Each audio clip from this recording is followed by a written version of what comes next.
Hello hello sir जी। मैं भी wait करा सर थोड़ा नाम की है ਉਹਦੇ ਆਈਫੋਨ ਨਹੀਂ ਆਈਫੋਨ ਲਿਖਿਆ ਆ ਰਿਹਾ ਹੈ आई कैन ऐसा ਤੁਹਾਡਾ है ना ठीक है ओके वो मैं ऐड करता हूँ वो एक्चुअली पता नहीं चल रहा किधर हाँ आ गया जी क्योंकि सर आ गए सर जी अपने आप ना रीनेम कर लो रीनेम योरसेल्फ कोई ना बाद च कर लेंगे ठीक है मैं ਤੁਹਾਨੂੰ को होस्ट बना रहा हाँ हाँ बना दो रिकॉर्डिंग शुरू करती हूँ हुणे ठीक है हाँ जी जब मीटिंग खत्म होएगी तो रिकॉर्डिंग की पूरी फुटेज भेज देंगे ठीक है बस वो ਆਪਾਂ ਮਿੰਟਸ ਦੇ ਤੌਰ ਤੇ ਯੂਜ਼ ਕਰਾਂਗੇ ਨਾ ਇੱਕ ਛੋਟੀ ਜਿਹੀ ਚੀਜ਼ ਸਿਖਾ ਰਿਹਾ ਹੁਣੇ ਉੱਤੇ ਬੰਦੇ ਹੈਗੇ ਜੇ ਜਦ ਤੁਸੀਂ ਇਹਨਾਂ ਨੂੰ ਕਲਿੱਕ ਕਰਕੇ ਐਡਮਿਟ ਹੋ ਜਾਣਗੇ ਠੀਕ ਹੈ ਅੱਛਾ ਮੇਰੀ ਗੱਲ ਸੁਣੋ ਜਿਹੜੇ ਬੰਦੇ ਹੈਗੇ ਨਾ ਬਾਕੀ ਹਾਂਜੀ ਉਹਨਾਂ ਨੂੰ ਮਿਊਟ ਕਰ ਲਿਓ ਤੁਸੀਂ ਆਪਣੀ ਤਰਫ ਤੋਂ ਹਾਂ ਮੈਂ ਕਰ ਲਾਂਗਾ ਮੈਂ ਸਾਰਾ ਲਿਖਿਆ ਹੋਇਆ ਹੈ ਮੈਂ ਕਰ ਲਾਂਗਾ ਇਹ ਜਿਹੜੇ 12 ਸਪੀਕਰਸ ਨੂੰ ਛੱਡ ਕੇ ਇੱਕ ਬੰਦਾ ਐਬਸੈਂਟ ਹੈਗਾ ਕੋਈ ਕਰਨ ਲਾਲੀ ਐਬਸੈਂਟ ਨੇ ਹਾਂਜੀ ਕਲਰ ਲਾਲੀ ਐਬਸੈਂਟ ਹੈ ਠੀਕ ਹੈ ਹਾਂਜੀ ਕੋਈ ਗੱਲ ਨਹੀਂ ਹਾਂ ਰਾਈਟ ਸਰ ਮੈਂ ਕਰਾਂ ਜੁਆਇਨ ਕਿੰਨੇ ਕਰ ਗਏ ਤਿੰਨ ਬੰਦੇ ਖੜੇ ਆ ਬਾਹਰ ਤੁਸੀਂ ਦੇਖ ਸਕਦੇ ਹੋ ਵੇਟਿੰਗ ਲਿਸਟ ਤੁਹਾਨੂੰ ਆ ਰਹੀ ਹੋਏਗੀ ਤੁਸੀਂ ਵੇਟਿੰਗ ਲਿਸਟ ਦੇਖ ਸਕਦੇ ਹੋ ਹੁਣ 4 ਹੋ ਗਏ ਠੀਕ ਹੈ समझ आ गया ਇਹਨਾਂ ਨੂੰ ਐਡਮਿਟ ਕਰਕੇ ਦੇਖੋ ਹਾਂ ਐਡਮਿਟ ਕਰ ਲਓ ਸਾਰਿਆਂ ਨੂੰ ਐਡਮਿਟ ਕਰੋ ਹਾਂਜੀ ਐਡਮਿਟ ਆਲ ਕਰ ਦਿਓ ਤੁਸੀਂ ਇੱਕਦਮ ਤੁਸੀਂ ਲੈਪਟਾਪ ਯੂਜ਼ ਕਰ ਮੋਬਾਈਲ ਯੂਜ਼ ਕਰ ਰਹੇ ਹੋ ਤੁਸੀਂ ਮੋਬਾਈਲ ਠੀਕ ਹੈ ਓਕੇ ਸਰ ਹਾਂਜੀ Good afternoon, sir. Good afternoon, sir.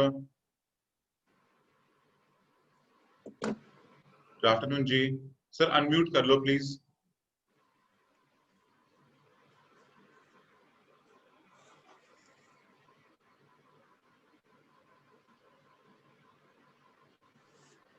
हो गया जी हो गया सर वंडरफुल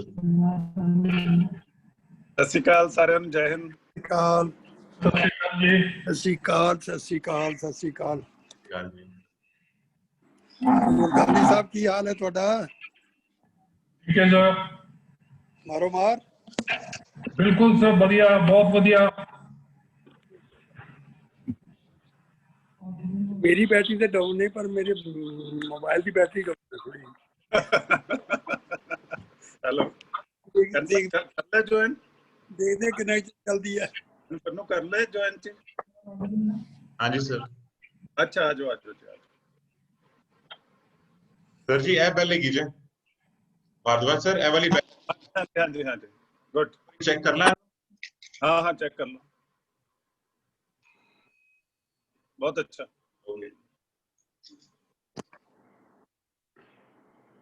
मैं एडमिट करांगा सब मैं कर दांगा डोंट वरी एडमिट कर लो हाँ जी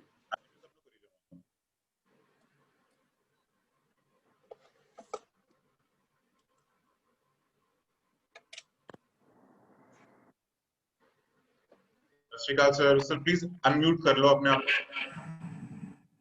मनोज सर प्लीज अपने आप अनम्यूट कर लो हाँ जी थैंक यू जी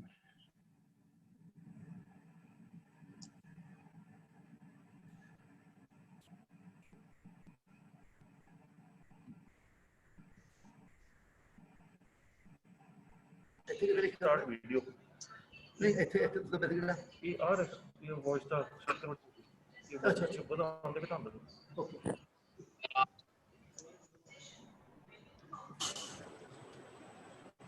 बात सर को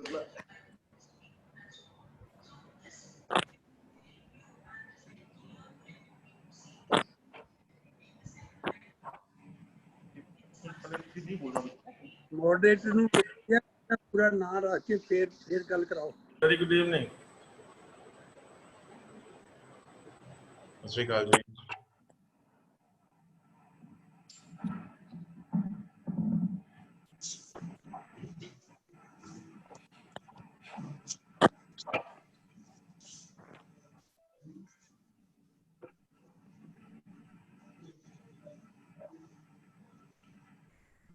श्रीकाल इकबाल सर इकबाल सर थोड़ा ना म्यूट हैगा प्लीज अनम्यूट कर लो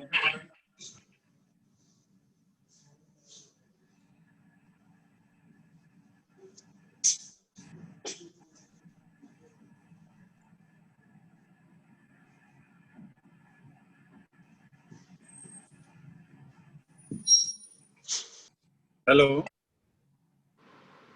हाँ जी सर, आ रही है आवाज। हाँ जी, ਇਹ ਜਿਹੜੀਆਂ ਕਾਲਾਂ ਵਿੱਚ ਆਉਂਦੀਆਂ ਨੇ ਉਹ ਸਲੀਪਿੰਗ ਮੋਡ ਤੇ ਕਰਨ ਤੋਂ ਬਾਅਦ 'ਚ ਵੀ ਆਣਗੀਆਂ? सर किस चीज की कॉल? ਕਿਸੇ ਸੱਜਣ ਦੀ ਕਾਲ ਆ ਰਹੀ ਹੈ ਜਿਹੜੀ ਵਿੱਚ, ਉਹਨੂੰ ਕਿਵੇਂ ਆਪਾਂ ਅਵੋਇਡ ਕਰੀਏ ਅੱਜ?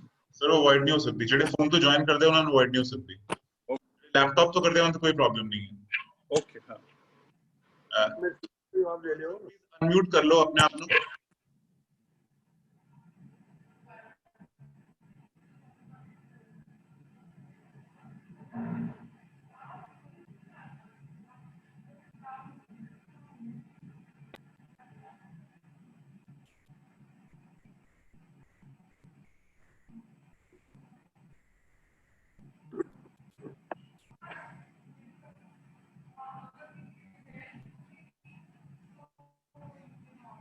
ਲਓ ਆਪਾਂ 4 ਵਜੇ ਸ਼ੁਰੂ ਕਰਾਂਗੇ, ਸਹੀ ਹੈ ਨਾ?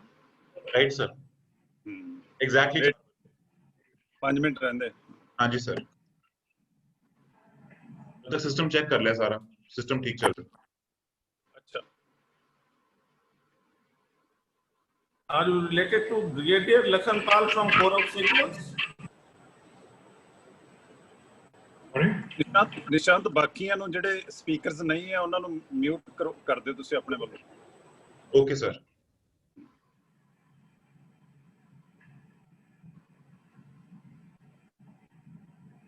सब तो पहले इकबाल जी गए सर, एक्चुअली ना लोगों के नाम रीनेम नहीं गए, से मैंने आइडिया नहीं हो सकता कौन। ਕੋਈ ਨਾ ਕੋਈ ਨਾ। उन्होंने ना नाम जिस तरह आईफोन लिखे आ रहे हैं या एस आ रहे हैं।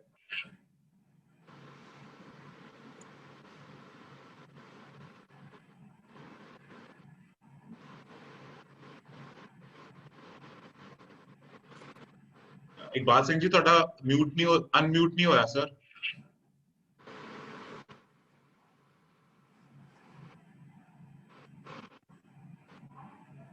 फोन ठीक है?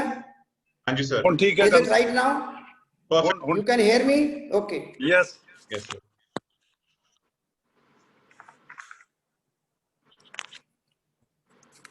डॉक्टर मनोज ठीक हो? बहुत बढ़िया सर, बहुत बढ़िया।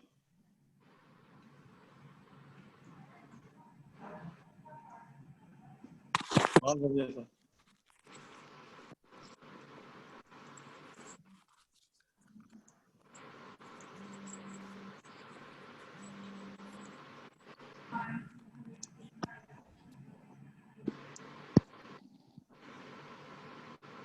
जनरल लांबा, जय हिंद। जय हिंद जी, जय हिंद। बलदेव जी ठीक हो? बलदेव जी,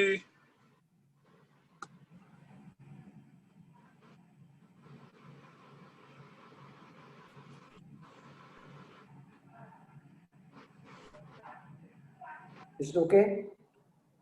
okay.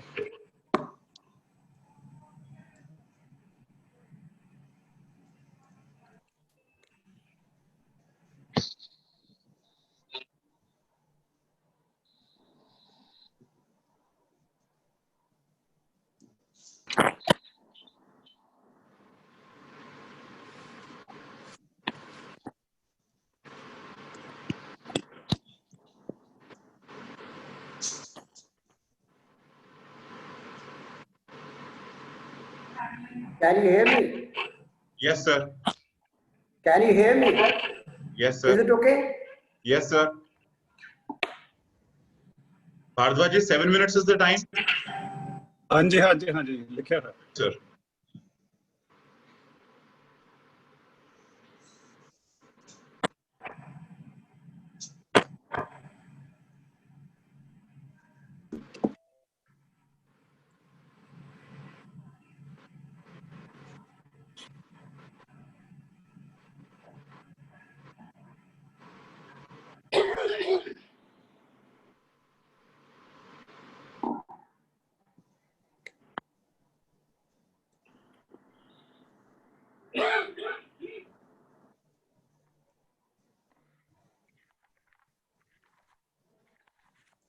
Sir ji, 4 o'clock.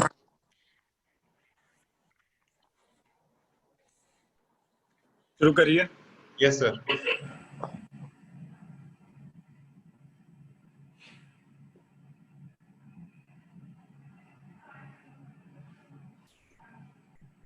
Sir, unmute. Sir, unmute. I have not heard you. ਮਹਾਂਗੁਰੂਆਂ ਤੇ ਮਹਾਰਿਸ਼ੀਆਂ ਦੇ ਵਾਰਿਸ ਅਣਖੀ I ਪੰਜਾਬੀਓ can't hear you. I can't hear you. I cannot hear. Sir, earphones लगाए ने? I don't have. Sir, मेरी आवाज आ रही है तो? Just hold on, just hold on.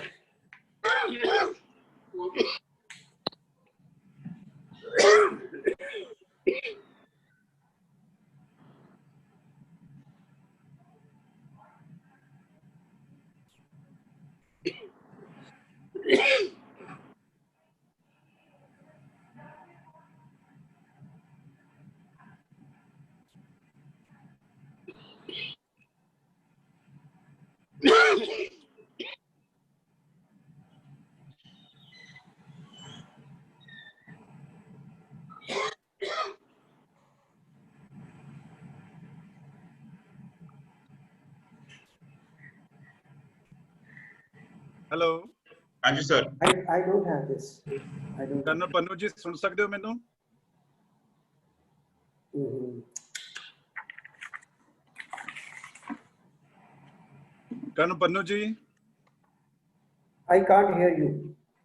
Unmute ਕਰੋ, ਅਨਮਿਊਟ ਤੁਸੀਂ ਕਰਨਾ ਹੈ। ਅਸੀਂ ਤੁਹਾਨੂੰ ਸੁਣ ਪਾ ਰਹੇ ਹਾਂ, ਤੁਸੀਂ ਨਹੀਂ ਸੁਣ ਪਾ ਰਹੇ। I can't hear you. ਤੁਸੀਂ ਅਨਮਿਊਟ ਕਰੋ। Sir, unmute ने ਉਹਨਾਂ ਦੇ ਸਪੀਕਰ 'ਚ ਪ੍ਰੋਬਲਮ ਹੈ ਕੋਈ। ਅੱਛਾ Problem in the speaker. Hello. Hello. I can hear you now. Okay sir. ਅੱਛਾ ਓਕੇ ਓਕੇ ਮੈਂ ਸ਼ੁਰੂ ਕਰਨ ਦੀ ਆਗਿਆ ਦਿਓ ਜੀ। Please start करो sir. ਹਾਂ ਮੈਂ ਸਭ ਤੋਂ ਪਹਿਲਾਂ ਇੱਕੋ ਹੀ ਲਾਈਨ ਬੋਲੂੰਗਾ। ਮਹਾਨ ਗੁਰੂਆਂ ਦੇ ਵਾਰਿਸ ਅਣਖੀ ਪੰਜਾਬੀਓ, ਆਪਣੇ ਪੁਰਖਿਆਂ ਲਈ ਤੇ ਆਪਣੇ ਬੱਚਿਆਂ ਲਈ, ਪਾਸਟ ਤੇ ਪੋਸਟੈਰਿਟੀ, ਮੈਨੂੰ ਅਸੀਸ ਦਿਓ ਕਿ ਮੈਂ ਪਹਿਲਾ ਨਾਮ ਲਵਾਂ ਕਰਨਲ ਪੰਨੂ ਜੀ, ਕਰਨਲ ਇਕਬਾਲ ਸਿੰਘ ਪੰਨੂ। ਸਾਰਿਆਂ ਨੂੰ ਮੇਰੇ ਵੱਲੋਂ ਸਤਿ ਸ਼੍ਰੀ ਅਕਾਲ, ਨਮਸਕਾਰ। ਸਤਿ ਸ਼੍ਰੀ ਅਕਾਲ। ਲਾਭ ਵਾਲਾ ਤੇ ਮੇਰੇ ਖਿਆਲ ਤੋਂ ਸਾਡੀ ਲਿਸਟ ਵਿੱਚ ਹੈ ਨਹੀਂ। Before I start the topic today, it is really to find a siren fish in an ocean, because to find a political leader of the thought process which I will be thinking, I will be really constrained to find one. But at the same time, with an innovative, with unorthodox method, we can find few. Before I really commence my talk, I would like to request you that I will be correlating with you certain events of the past, our history, and also the present leadership, past leadership, without giving any remarks to anybody. Some of you are my already mentors. I learned from them, and today I will be giving my views to them. Before I really proceed, I will show you a cycle of politics. I hope you all can see. It starts from the king, and we know what type of kings we have already seen and gone through. Maharaja Ranjit Singh was also a king and a leader, and Aurangzeb also king and a leader. It turns into tyranny. When it turns into tyranny, then the aristocracy starts. Very important fact is here that you have to understand who are the aristocrats. They are the elites.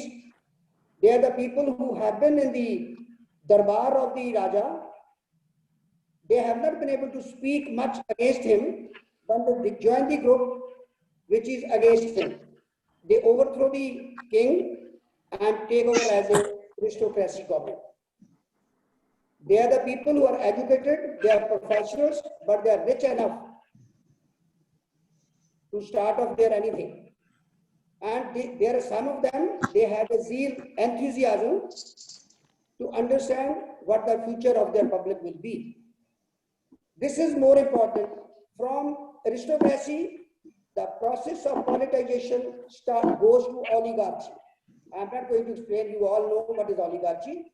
From oligarchy, it goes to democracy. For the people, of the people, by the people, whatever we talk about. This cannot be gained until the polity is there. Polity is a constitution framework, rules and regulations designed for people to follow. Whether they follow or they don't follow, I'm not going to discuss this matter. We will do it subsequently. When the polity is toward the end and then it produces number of types. Before I go really further on this, I will remind you of one of our stalwart. He was the last Governor General of India, C. Raja Kripalachari. He was the Bharat Ratna holder also, and he was Samta Party's member also, activist, political activist, who had fought for the independence of India. You know, while he was in the jail, he wrote something which is worth quoting before we try and discern and find what type of leader we should have for Punjab. He has written, the Swaraj will not come at once and it is far away. The only apathy is that the better government is required for the happiness for the people.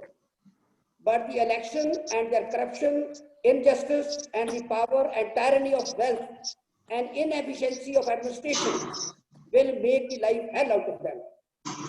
They will be forced to look back at the administration which they have left behind.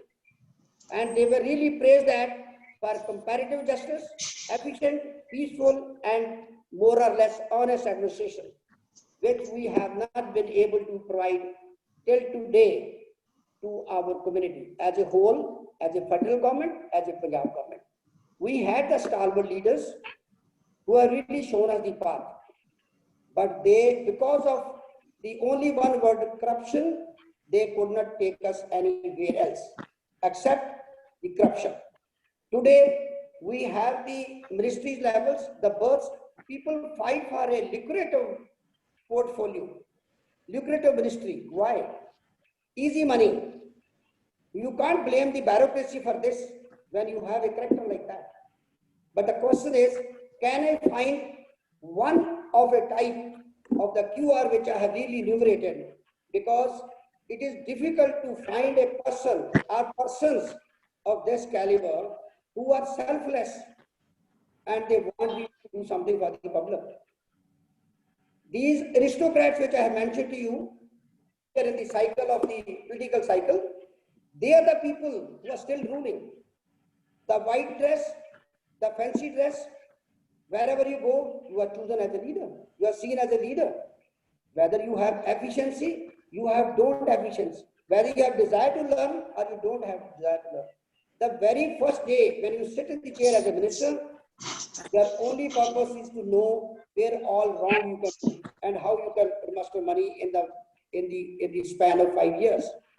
And this is what everybody is doing. I really wonder, sitting in the AC rooms, they really want to have a white towel at the back of your chairs, which was then required when they were fans only. And heat was so much that people are unable in the offices, still they work. But unfortunately, all our leadership is only looking for that. But the question is, can I find a sardine fish in a big ocean? It's a difficult phenomenon, and let me show you, I don't think if I can find one. Only thing is that if we choose some selective people, we may be able to reach some distance. But it is not possible. So I will be having a very unorthodox method of finding people. I am really reminded of 2000 years BC in the Rome and Sparta. The situation was similar to what we have today in our country. In the polity, you make statutory requirements, you make rules and regulations, you make all agendas, but if all the institutions are taken over by you, whether it is SIT formed in the state or it is a CBI in the center, in the federal government, if you have controlled these institutions, there is no polity. Whatever Dr. Ambedkar has done wonders in our constitution are being forfeited now. Now the question is, in 2000 BC, Rome and Sparta was facing the similar thing. The two philosophers, that is Plato and Aristotle, they came up. In fact, many of you must have read that. They have written two books. In that, He has mentioned that it is the only way is to rule through the philosopher kings, so that you do not have such drawbacks. But how to produce the philosopher kings? He has given many methods which was not acceptable to society as a whole. He himself even declined thereafter in the end of his book that it is not possible to produce, the state cannot produce the philosopher kings who have no relatives, who have nothing to support, who nothing to do corruption for. Where will you find such people? They only can be only devotional. But you could find nuns for that work, for the education. Why can't you find a leader for that? We have 3 in our country at present. I don't want to name it. Stuart from RSS has one who has nobody else. He's independent. He has no relations. He has no children. Same is our worthy Prime Minister, and same is the UP Chief Minister. But are they really trained that way? Because these philosophers have written that these philosopher kings should be educated by the state for the need of the state. They are the children of the state. But can we do that? We can't do that. And I really am at a loss to find even one of any such category. Before I go further, there are many keywords which I have formed in my mind. That these are the keywords which a leader of Punjab should have. They are listed 50. Start from integrity, honesty, loyalty, passion, courage, vanity, reason, persuasion, clarity, decisiveness, and most of these. These are written in the books. But when you say honesty, really you can find an honest person? You can't say a person is either honest or is dishonest. The situation, the place, the requirements, they undergo changes. A man today is honest, may be dishonest tomorrow. But then how to go about this? How to find a leader? How to find a leader who can lead us? How to find the group of people? Because there are only 4 categories of people. One is what you have in our society is you have darbaris, you have adhikaris, you have vaparis, and you have pujaris. These are the people to be controlled. But now the question is to find these aristocrats. The aristocrats are not those who are born like that only. There are also aristocrats who have amassed wealth being here from our own state, and now they have become aristocrat. You have great chunk of land at your disposal. You have much more business running around. Are you become honest with that? No. Thus aristocracy until it really is taken out from the politics. And now the question is, if I have defined these keywords, then how do I find one? Who should go and be in the politics? So first of all, and the foremost, the person who has least requirements, who does not have to really feed anybody else.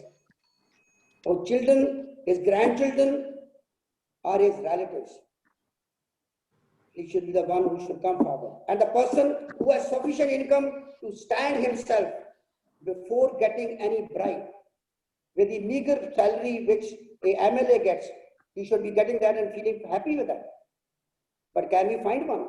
We have to find. Sir, time is over, sir. Yes?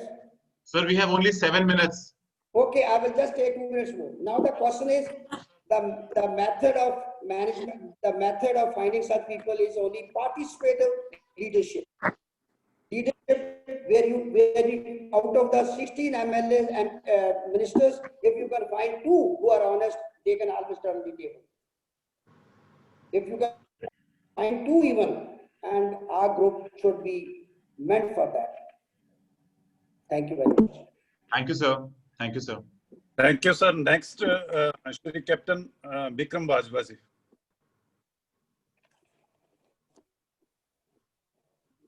Sir, please unmute yourself. Bikram Bajwa ji. Please. Can you hear me now? Yes, sir. Yes, sir. Perfect, sir. Sat Sri Akal and Namaskar, honorable participants. कल इकबाल होना ने बड़ा elaborate research कीता है on the current situations and the solutions. मैं taking the positivities out of it. मैं थोड़ा जिन्हों the process ਜਿਹੜੀ strategy we have to follow ਉਹਦੇ ਤੇ concentrate ਕਰਦਾ ਤੇ with your permissions ਜੋਲ ਸਾਹਿਬ and all ਮਹਾਰਥੀ ਜਿਹੜੇ ਸੁਣ ਰਹੇ ਨੇ ਤੇ you see the leadership that we are going to start a process for finding we are talking about the process of finding the leadership ਪਹਿਲੇ ਤਾਂ ਜਿਹੜੀ leadership ਉਹਦੇ context ਦੀ ਮੈਂ ਥੋੜੀ ਜਿਹੀ ਗੱਲ ਕਰਦਾ a leadership may not necessarily be restricted to 117 seats. It is open to consider when we start this strategy. You see, that's one aspect of governance. There are leadership much beyond. You see, leadership is always multi-dimensional and multilateral, multi-levels. A Havaldar is also a leader and a DGP is also a leader. A teacher teaching a class is a leader of 30-40 people. The vice chancellor of the university is also leader of the whole university. Now, do we restrict to just the 117 plus 12-13 MPs name? Do we only target them, and why not the chain of huge bureaucracy? The religious leaders, which are very importantly affecting your value system, which is the base of our politics. Hopefully so. That's what we are looking to go ahead for. Then social activists, educationists, and the motivators. The strategy, I feel personally, it should look at the holistic leadership, which is going to guide the society and our political system on one side and the social structure on other side. And now, ਜਿਹੜੀ strategy ਇਹਨੂੰ involve ਕਰਨੀ ਹੈ ਉਹਦੇ ਵਿੱਚ ਜਿਹੜਾ as Colonel Iqbal said, it's a very tight process ਜਿੱਥੇ leader ਦੀ ਤੇ ਬਾਅਦ ਚ ਗੱਲ ਆਉਂਦੀ ਜਿਨ੍ਹਾਂ ਲੋਕਾਂ ਨੇ ਇਹ process start ਕਰਨਾ ਹੈ finding the leaders or facilitating the people who make leaders and identifying those qualities. Those are very important in the team first itself. ਜਿਹੜੇ ਬੰਦੇ team ਜਿਹੜੇ 5 ਜਾਂ 10 ਬੰਦੇ ਇਹ process ਨੂੰ start ਕਰਦੇ ਨੇ, they have to be beyond any doubt and they have to be absolutely selfless. If ask me, they should not be political themselves, and transparent and absolutely committed. Strategy ਜਿਹਦੀ ਜ਼ਿਆਦਾ importance ਹੈ, I can just give one example. ਵੀ ਅੱਜ ਰਾਜਾ ਜਿਹੜਾ ਚੰਦਰਗੁਪਤ ਹੈ ਉਹਨੂੰ ਇਹ ਲੋਕੀ ਯਾਦ ਨਹੀਂ ਕਰਦੇ ਜਿੰਨੇ ਕਿ ਚਾਣਕਿਆ ਨੂੰ ਯਾਦ ਕਰਦੇ। You see, he is quoted everywhere in every third book. So that is what is, you necessarily need not be in a politics to bring a change. You could be strategists and supporting the system to bring about the right people and the right policies. You see, ਇਹ ਜਿਹੜਾ challenge ਹੈ ਇਹਦਾ ਸੌਖਾ ਨਹੀਂਗਾ। ਪਰ ਜਿਵੇਂ ਭਾਰਗਵਾ ਸਾਹਿਬ ਨੇ ਹੁਕਮ ਕੀਤਾ ਕਿ we can't be negative, and I would not like to be negative. It's a huge game of facing mafias in every field. So time ਸਾਡੇ ਕੋਲ ਕਿੰਨਾ ਕੁ ਹੈ, which is very limited. ਜੇ ਆਪਾਂ to be extremely positive ਜੇ 1.5 ਸਾਲ ਦੇ ਕੰਮ ਕਰਨਾ ਹੈ ਤੇ ਇਹਦੇ ਵਿੱਚ ਜਿਹੜਾ ਇਹਨਾਂ strategy ਬੜੀ ਤਗੜੀ ਬਣਾਉਣੀ ਪਏਗੀ to counter this mafia which is having money. They got all dirty values, all coteries and everything else, if you name it. The time factor ਦੇ ਵਿੱਚ ਕਰਨਾ ਜਿਹੜਾ, it is a very big challenge. I would like to bring in a very important aspect. ਜਿਹੜਾ ਵੀ ਬੰਦਾ politics ਦੇ ਵਿੱਚ enter ਕਰਦਾ, I suppose, or he wants to improve the system of, we are talking about a democratic system. We live in a democracy. You see, under the constitution, and I had a recent experience of going through this. ਜਿਹੜਾ election commission ਦੀ site ਤੇ ਤੁਸੀਂ ਜਾਓ ਤੇ ਉਹਦੇ ਜਿਹੜਾ ਨਾ ਇੱਕ ਬਹੁਤ ਸੋਹਣਾ document ਉਹਨਾਂ ਨੇ ਲਾਇਆ ਹੈ for anybody who's trying to apply for a political party registration. That document is amended guidelines of application format and ਉਹਦੇ ਜਿਹੜੇ 1 ਤੋਂ ਲੈ ਕੇ 11 ਤੱਕ connection. So this is derived from instruction from the Constitution. Article 3 to 4 ਤੇ ਜਿਹੜਾ People Represents of People Act 1951. ਉਹਦੇ ਚ ਜਿਹੜਾ it is so beautifully stated that you need not discuss the process of democracy. The ideal way of this is a draft guidelines to make a constitution of your party, which is extremely well drafted procedure to follow in your political system.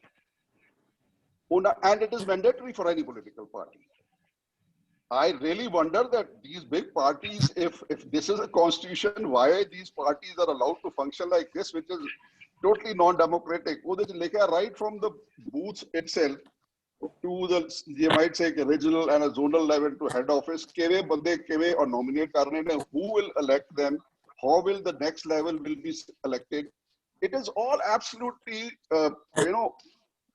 very crystal clear mention, the whole system to be followed in any political system.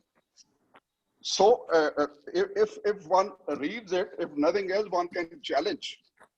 Is that on the ground experience mera reha, yeah, most of us, Lakhanpal baithe ne, Dr. Saab baithe rahe, we had during the AAP, we at least, wherever exposure I had, we even asked the candidates who were selected to be in the assembly. They had no idea about what the constitution of the party was. The procedures were set that how people will be taken. That procedure was hardly followed, and people were all consideration, they were given tickets. So this is what is the reality.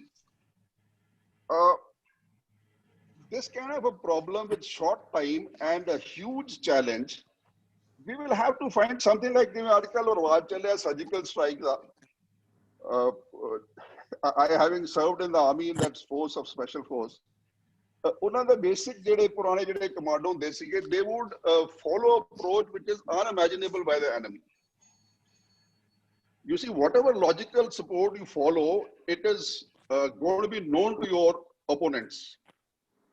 That has to be, we are only now at this stage talking about the strategy to follow the process of getting the right people at the right place. The procedure, the strategy, some people, very braining, intellectual people, have to sit down and chop down and guide the rest of the workers. You know, about the leadership, I'll just take last 1 minute. There is no dearth of qualities mentioned for the leaders. It is starting from management schools to international workshop to I having been worked in service, army and in the civil, was fortunate to attend hundreds of them.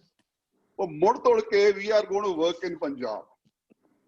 I think a jatta solution we cannot get into X, Y plus B about human resources and leadership qualities. ਜਦੋਂ ਵੀ ਮੈਂ ਮੁੜ ਤੁਰ ਕੇ ਜਿੰਨੇ workshops ਕਿਤੇ abroad and here attend ਕੀਤੇ, and I came back to one management jargon and the theory, which any army person, Lakhanpal are there, when you pass out, it is written right in front of you that the interest of your country comes first. Second, your troops, and then you. ਜੇ ਸਾਡੇ ਕੋਲ ਕੋਈ ਬੰਦਾ ਜਾਂ ਕੋਈ political leader ਇਹ ਤਿੰਨ ਚੀਜ਼ਾਂ ਫਾਲੋ ਕਰ ਲੈ, you don't need no theory of leadership. You need not get lost in 50 points of leadership. ਤਿੰਨ ਚੀਜ਼ਾਂ ਫਾਲੋ ਕਰ ਲਓ. In our case would be the last word, would be the interest of the country and Punjab first, then your worker and the people, and then you. If we follow this, I think things will be much, much simpler. And we have hundreds of people who are honest and committed. They would get a chance to come forward. Sat Sri Akal, bahut mehrbani. Thank you very much, Wajwa ji. Next है Judge Bhupinder Singh ji. सत श्री अकाल सारिਆਂ ਨੂੰ जी. आवाज आ रही है जी? Yes. हाँ जी, हाँ जी. सत श्री अकाल सारिਆਂ ਨੂੰ जी. Bhadravir ji, I would like to hear today. I will excuse myself from speaking. बड़े महारथी बैठे ने जी. And give me some time, है ना? Okay, okay. Next है Colonel Lakhanpal ji. ਸਾਰਿਆਂ ਨੂੰ ਮੇਰਾ ਸਤਿ ਸ਼੍ਰੀ ਅਕਾਲ ਜੀ। ਸਤਿ ਸ਼੍ਰੀ ਅਕਾਲ, ਸਤਿ ਸ਼੍ਰੀ ਅਕਾਲ ਸਾਰਿਆਂ ਨੂੰ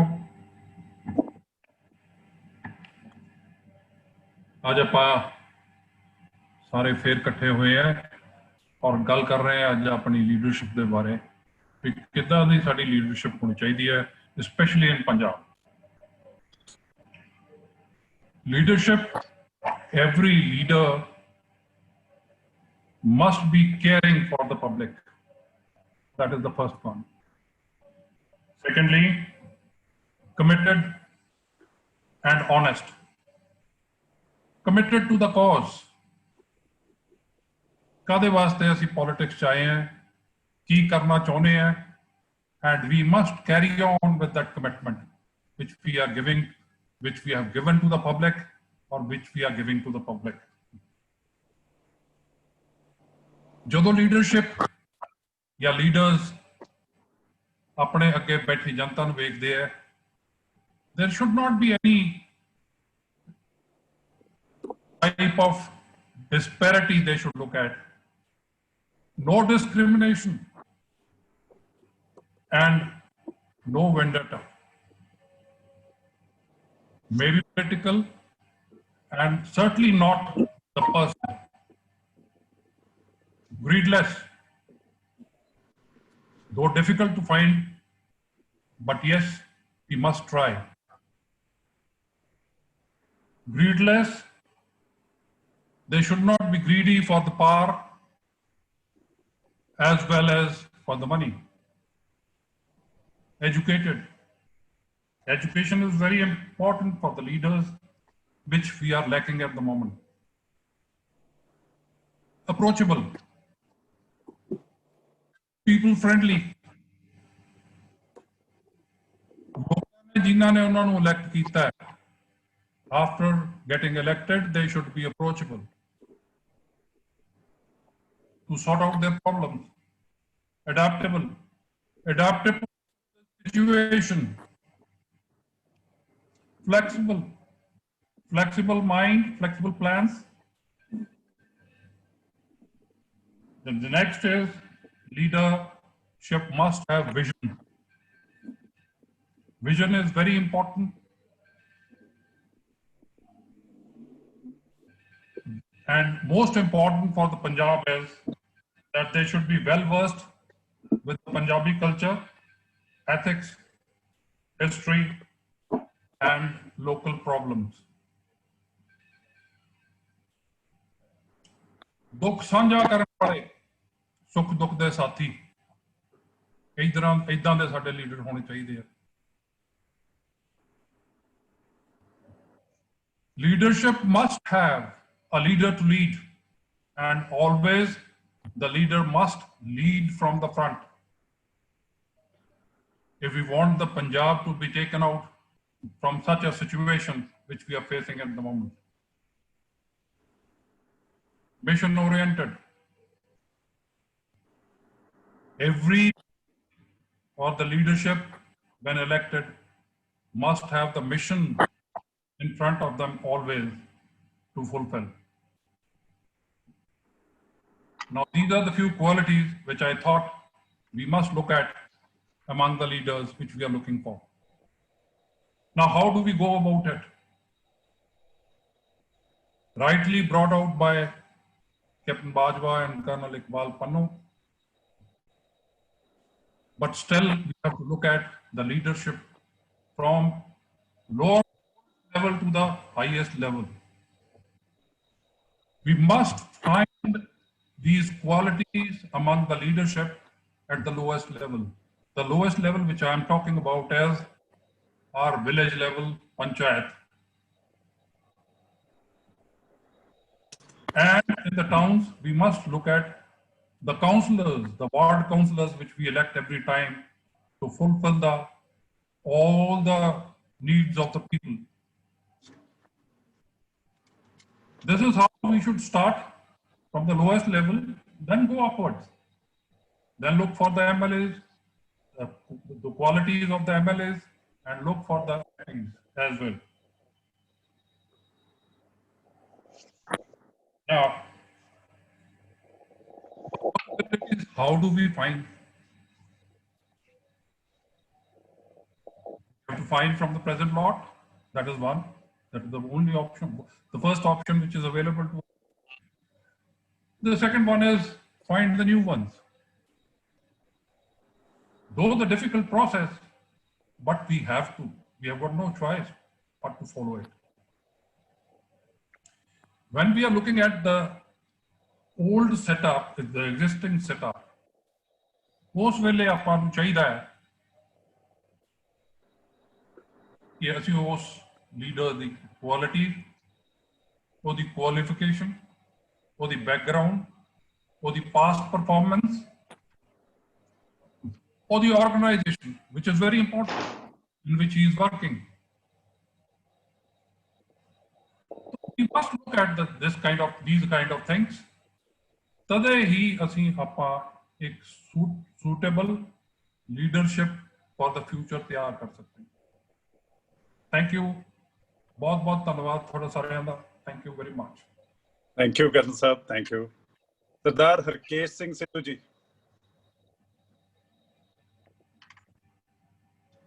ਸਰਦਾਰ ਹਰਕੇਸ਼ ਸਿੰਘ ਸਿੱਧੂ ਜੀ। ਫੋਨ ਨਹੀਂ ਸਰ, ਫੋਨ ਨਹੀਂ।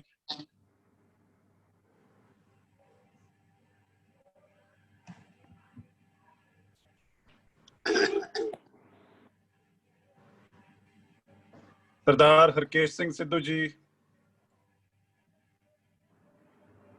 ਜੀ ਸ਼ਰਮਾ ਜੀ, ਸਾਰੀ ਸੰਗਤ ਨੂੰ ਸਤਿ ਸ਼੍ਰੀ ਅਕਾਲ।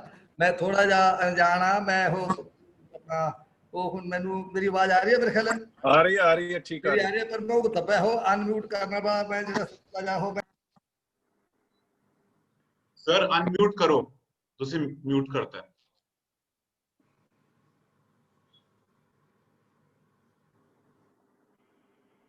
हेलो, ठीक है काम है जी? बिल्कुल ठीक है, ठीक बिल्कुल। मैं दबी रखा फिर, ठीक है। नहीं छੱਡ हेलो, ਇਹਨੂੰ ਛੱਡ ਦੋ ਸਰ, ਉਹਨੂੰ ਟੱਚ ਨਾ ਕਰੋ ਪਲੀਜ਼।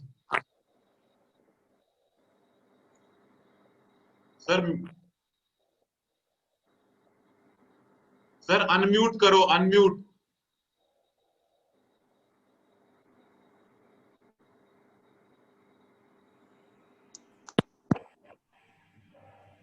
हाँ जी सर, बस।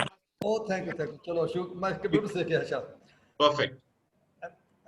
ਅੱਜ ਦੇ ਇਸ ਵੈਬ ਸੈਮੀਨਾਰ ਦੇ ਵਿੱਚ ਮੈਂ ਸਭ ਤੋਂ ਪਹਿਲਾਂ ਸਤਿਕਾਰਯੋਗ ਸਾਡੇ ਗੁਰੂਦੇਵ ਜੌਹਰ ਸਾਹਿਬ ਨੂੰ ਨਮਸਕਾਰ ਕਰਦਾ ਤੇ ਭਾਰਤਵਾਜ ਜੀ ਨੂੰ ਧੰਨਵਾਦ ਕਰਦਾ, ਜਿਨ੍ਹਾਂ ਨੇ ਇੱਕ ਬਹੁਤ ਹੀ ਅੱਛੇ ਸਿਆਣੇ ਤੇ ਬੁੱਧੀਜੀਵੀਆਂ ਦਾ ਇੱਕ ਸੈਮੀਨਾਰ ਆਯੋਜਿਤ ਕੀਤਾ। ਹੁਣ ਮੈਂ ਆਪਣੇ ਕੁਝ ਟਾਈਮ ਥੋੜਾ ਆਪਣੇ ਮੁੱਦੇ ਤੇ ਆਉਣਾ। ਅੱਜ ਦਾ ਜਿਹੜਾ ਮੁੱਦਾ ਹੈਗਾ ਕਿ ਪੰਜਾਬ ਦੇ ਵਿੱਚ ਲੀਡਰਸ਼ਿਪ ਜਿਹੜੀ ਹੈ ਉਹ ਰਾਜਨੀਤਿਕ ਲੀਡਰਸ਼ਿਪ ਕਹੀ ਜਿਹੀ ਹੋਵੇ ਤੇ ਪੰਜਾਬ ਨੂੰ, ਪੰਜਾਬ ਦੀ ਧਰਤੀ ਨੂੰ, ਪੰਜਾਬ ਦੇ ਸੂਬੇ ਨੂੰ ਕਹੀ ਜਿਹੀ ਲੀਡਰਸ਼ਿਪ ਦੀ ਲੋੜ ਹੈ। ਕਿ ਮੇਰੀ ਆਵਾਜ਼ ਕਲੀਅਰਲੀ ਫਿਕਰ ਨਾ ਕਰੋ, ਗੋ ਅਹੈਡ। ਹੁਣ ਮੈਂ ਇਹ ਬੇਨਤੀ ਕਰਦਾ ਕਿ ਪੰਜਾਬ ਦਾ ਜਿਹੜਾ ਸੂਬਾ ਹੈ ਇਹ ਹਿੰਦੁਸਤਾਨ ਦੇ ਹੋਰ ਸੂਬਿਆਂ ਨਾਲੋਂ ਇੱਕ ਵੱਖਰੀ ਕਿਸਮ ਦਾ ਸੂਬਾ ਹੈ ਕਿ ਇਸ ਦੀ ਬੋਲੀ, ਇਸ ਦਾ ਕਲਚਰ, ਇਸ ਦਾ ਇਤਿਹਾਸ ਇਹ ਅੰਗਰੇਜ਼ਾਂ ਦੇ ਸਭ ਤੋਂ ਲਾਸਟ ਦੇ ਉੱਤੇ ਉਹਨਾਂ ਦੇ ਅਧਿਕਾਰ ਹੇਠ ਆਇਆ ਤੇ ਸੋ ਇਸ ਕਰਕੇ ਇਹਨਾਂ ਨੇ ਆਪਣਾ ਇੱਕ ਰਾਜ ਭਾਗ ਵੀ ਵੱਖਰੇ ਤੌਰ ਤੇ ਕੀਤਾ ਹੋਇਆ ਹੈ ਤੇ ਇਹਨਾਂ ਦਾ ਧਰਮ ਵੀ ਵੱਖਰਾ ਹੈ। ਉਸ ਚੀਜ਼ਾਂ ਦੇ ਵਿੱਚ ਭਿੰਨਤਾ ਹੈ। ਇਹ ਬਾਰਡਰ ਦਾ ਸੂਬਾ ਵੀ ਹੈਗਾ, ਇਹ ਹਿਬਤੀ ਵੀ ਨੇ, ਮਿਹਨਤੀ ਵੀ ਨੇ, ਜੰਗੀ ਵੀ ਨੇ, ਅਣਖੀ ਵੀ ਨੇ ਤੇ ਪੰਜਾਬ ਦੇ ਲੋਕ ਜਜ਼ਬਾਤੀ ਵੀ ਨੇ। ਮਤਲਬ ਹਿੰਦੁਸਤਾਨ ਦੇ ਹੋਰ ਲੋਕਾਂ ਨਾਲੋਂ ਵੱਖਰੀ ਚੀਜ਼ ਹੈ। ਸੋ ਇਸ ਕਰਕੇ ਜਦੋਂ ਸਾਡੀਆਂ ਟ੍ਰੈਡੀਸ਼ਨਲ ਪਾਰਟੀਆਂ ਨੇ, ਇੱਕ ਜਿਹੜੀ ਕਾਂਗਰਸ ਪਾਰਟੀ ਹੈ, ਇੱਕ ਜਿਹੜੀ ਹੈਗੀ ਭਾਰਤੀ ਜਨਤਾ ਪਾਰਟੀ, ਨੈਸ਼ਨਲ ਪਾਰਟੀਆਂ ਨੇ, ਇੱਕ ਸਾਡੀ ਤੀਜੀ ਪਾਰਟੀ ਆਈ ਸੀਗੀ ਜਿਹੜੀ ਆਮ ਆਦਮੀ ਪਾਰਟੀ ਦੀ, ਉਹ ਵੀ ਨੈਸ਼ਨਲ ਪਾਰਟੀ ਬਣਦੀ ਦੇ ਚੱਕਰ ਸੀਗੀ ਕਿਉਂਕਿ ਉਹ ਦਿੱਲੀ ਤੋਂ ਆਪਰੇਟ ਹੋ ਰਹੀ ਸੀ। ਮੇਰਾ ਕਹਿਣ ਤੋਂ ਭਾਵ ਸੀ ਕਿ ਜਦੋਂ ਵੀ ਕੋਈ, ਚਾਹੇ ਉਹ ਕਿੰਨਾ ਡਾਇਨਾਮਿਕ ਚੀਫ ਮਿਨਿਸਟਰ ਹੋਵੇ, ਕਿੰਨਾ ਇਮਾਨਦਾਰ ਚੀਫ ਮਿਨਿਸਟਰ ਹੋਵੇ, ਕਿੰਨਾ ਆਪਣੀ ਕਿਸਮ ਦਾ ਪੰਜਾਬ ਹਿੱਤਾਂ ਦੇ ਵਿੱਚ ਰੱਖਦਾ ਹੋਵੇ, ਲੇਕਿਨ ਜਦੋਂ ਉਸ ਦੇ ਉੱਤੇ ਪੰਜਾਬੀ ਚ ਅਸੀਂ ਕਹਿੰਦੇ ਜਦੋਂ ਛੰਟਾ ਵੱਜਦਾ ਹੈ ਤਾਂ ਉਹ ਆਪਣੇ ਆਕਿਆਂ ਦੇ ਮੁਤਾਬਕ ਚੱਲਦਾ ਹੈ, ਉਹ ਪੰਜਾਬ ਦੇ ਹਿੱਤਾਂ ਦੇ ਮੁਤਾਬਕ ਨਹੀਂ ਚੱਲ ਸਕਦਾ। ਜਿਵੇਂ ਹੁਣ ਛੋਟੀ ਜਿਹੀ ਮਿਸਾਲ ਹੈ ਕਿ ਸਾਡੀ ਅਕਾਲੀ ਪਾਰਟੀ ਜਿਹੜੀ ਹੈ ਸ਼ੁਰੂ ਤੋਂ ਹੀ ਕਿਸਾਨਾਂ ਦੇ ਨਾਲ ਚੱਲਦੀ ਆ ਰਹੀ ਹੈ, ਉਹਦੀ ਜਿੰਦ ਜਾਨ ਹੈ, ਲੇਕਿਨ ਉਹਦੀ ਮਜਬੂਰੀ ਸੀਗੀ ਇੰਨੀ ਹੋ ਗਈ ਕਿ ਉਹ ਬੋਲ ਨਹੀਂ ਸਕੇ। ਜਦੋਂ ਜਮੇ ਨੱਕੋ ਮੂੰਹ ਚੂਗੀ ਤਾਂ ਜਾ ਕੇ ਉਹਨਾਂ ਲਾਸਟ ਤੇ ਬੋਲੇ ਕਿ ਜੀ ਹੁਣ ਅਸੀਂ ਤਾਂ ਜੀ ਇਹਨਾਂ ਦੇ ਆਰਡੀਨੈਂਸ ਦੇ ਉਲਟ ਬੋਲਦੇ। ਉਹ ਵੱਖਰੀ ਗੱਲ ਹੈ ਕਿ ਉਹ ਇਸ਼ੂ ਵੱਖਰਾ, ਮੈਂ ਇੱਥੇ ਨਹੀਂ ਆਉਂਦਾ। ਸੋ ਮੇਰਾ ਕਹਿਣ ਤੋਂ ਭਾਵ ਹੈ ਕਿ ਪੰਜਾਬ ਨੂੰ ਇਮੀਡੀਏਟਲੀ ਇੱਕ ਰੀਜਨਲ ਪਾਰਟੀ ਦੀ ਲੋੜ ਹੈ। ਜਿਹੜੀ ਅਕਾਲੀ ਪਾਰਟੀ ਕਾਫੀ ਚਿਰ ਰੀਜਨਲ ਪਾਰਟੀ ਰਹੀ, ਲੇਕਿਨ ਉਹ ਇੱਕ ਆਮ ਆਦਮੀ ਉਹਦੇ ਬੀਜੇਪੀ ਦਾ ਇੱਕ ਅੰਗ ਬਣ ਕੇ ਰਹੀ ਤੇ ਉਹਨਾਂ ਨੂੰ ਬਹੁਤ ਸਾਰੀਆਂ ਡਾਇਰੈਕਸ਼ਨ ਜਿਹੜੀਆਂ ਨੇ ਉਹ ਦਿੱਲੀ ਤੋਂ ਮਿਲ ਲੈਂਦੇ ਰਹੇ।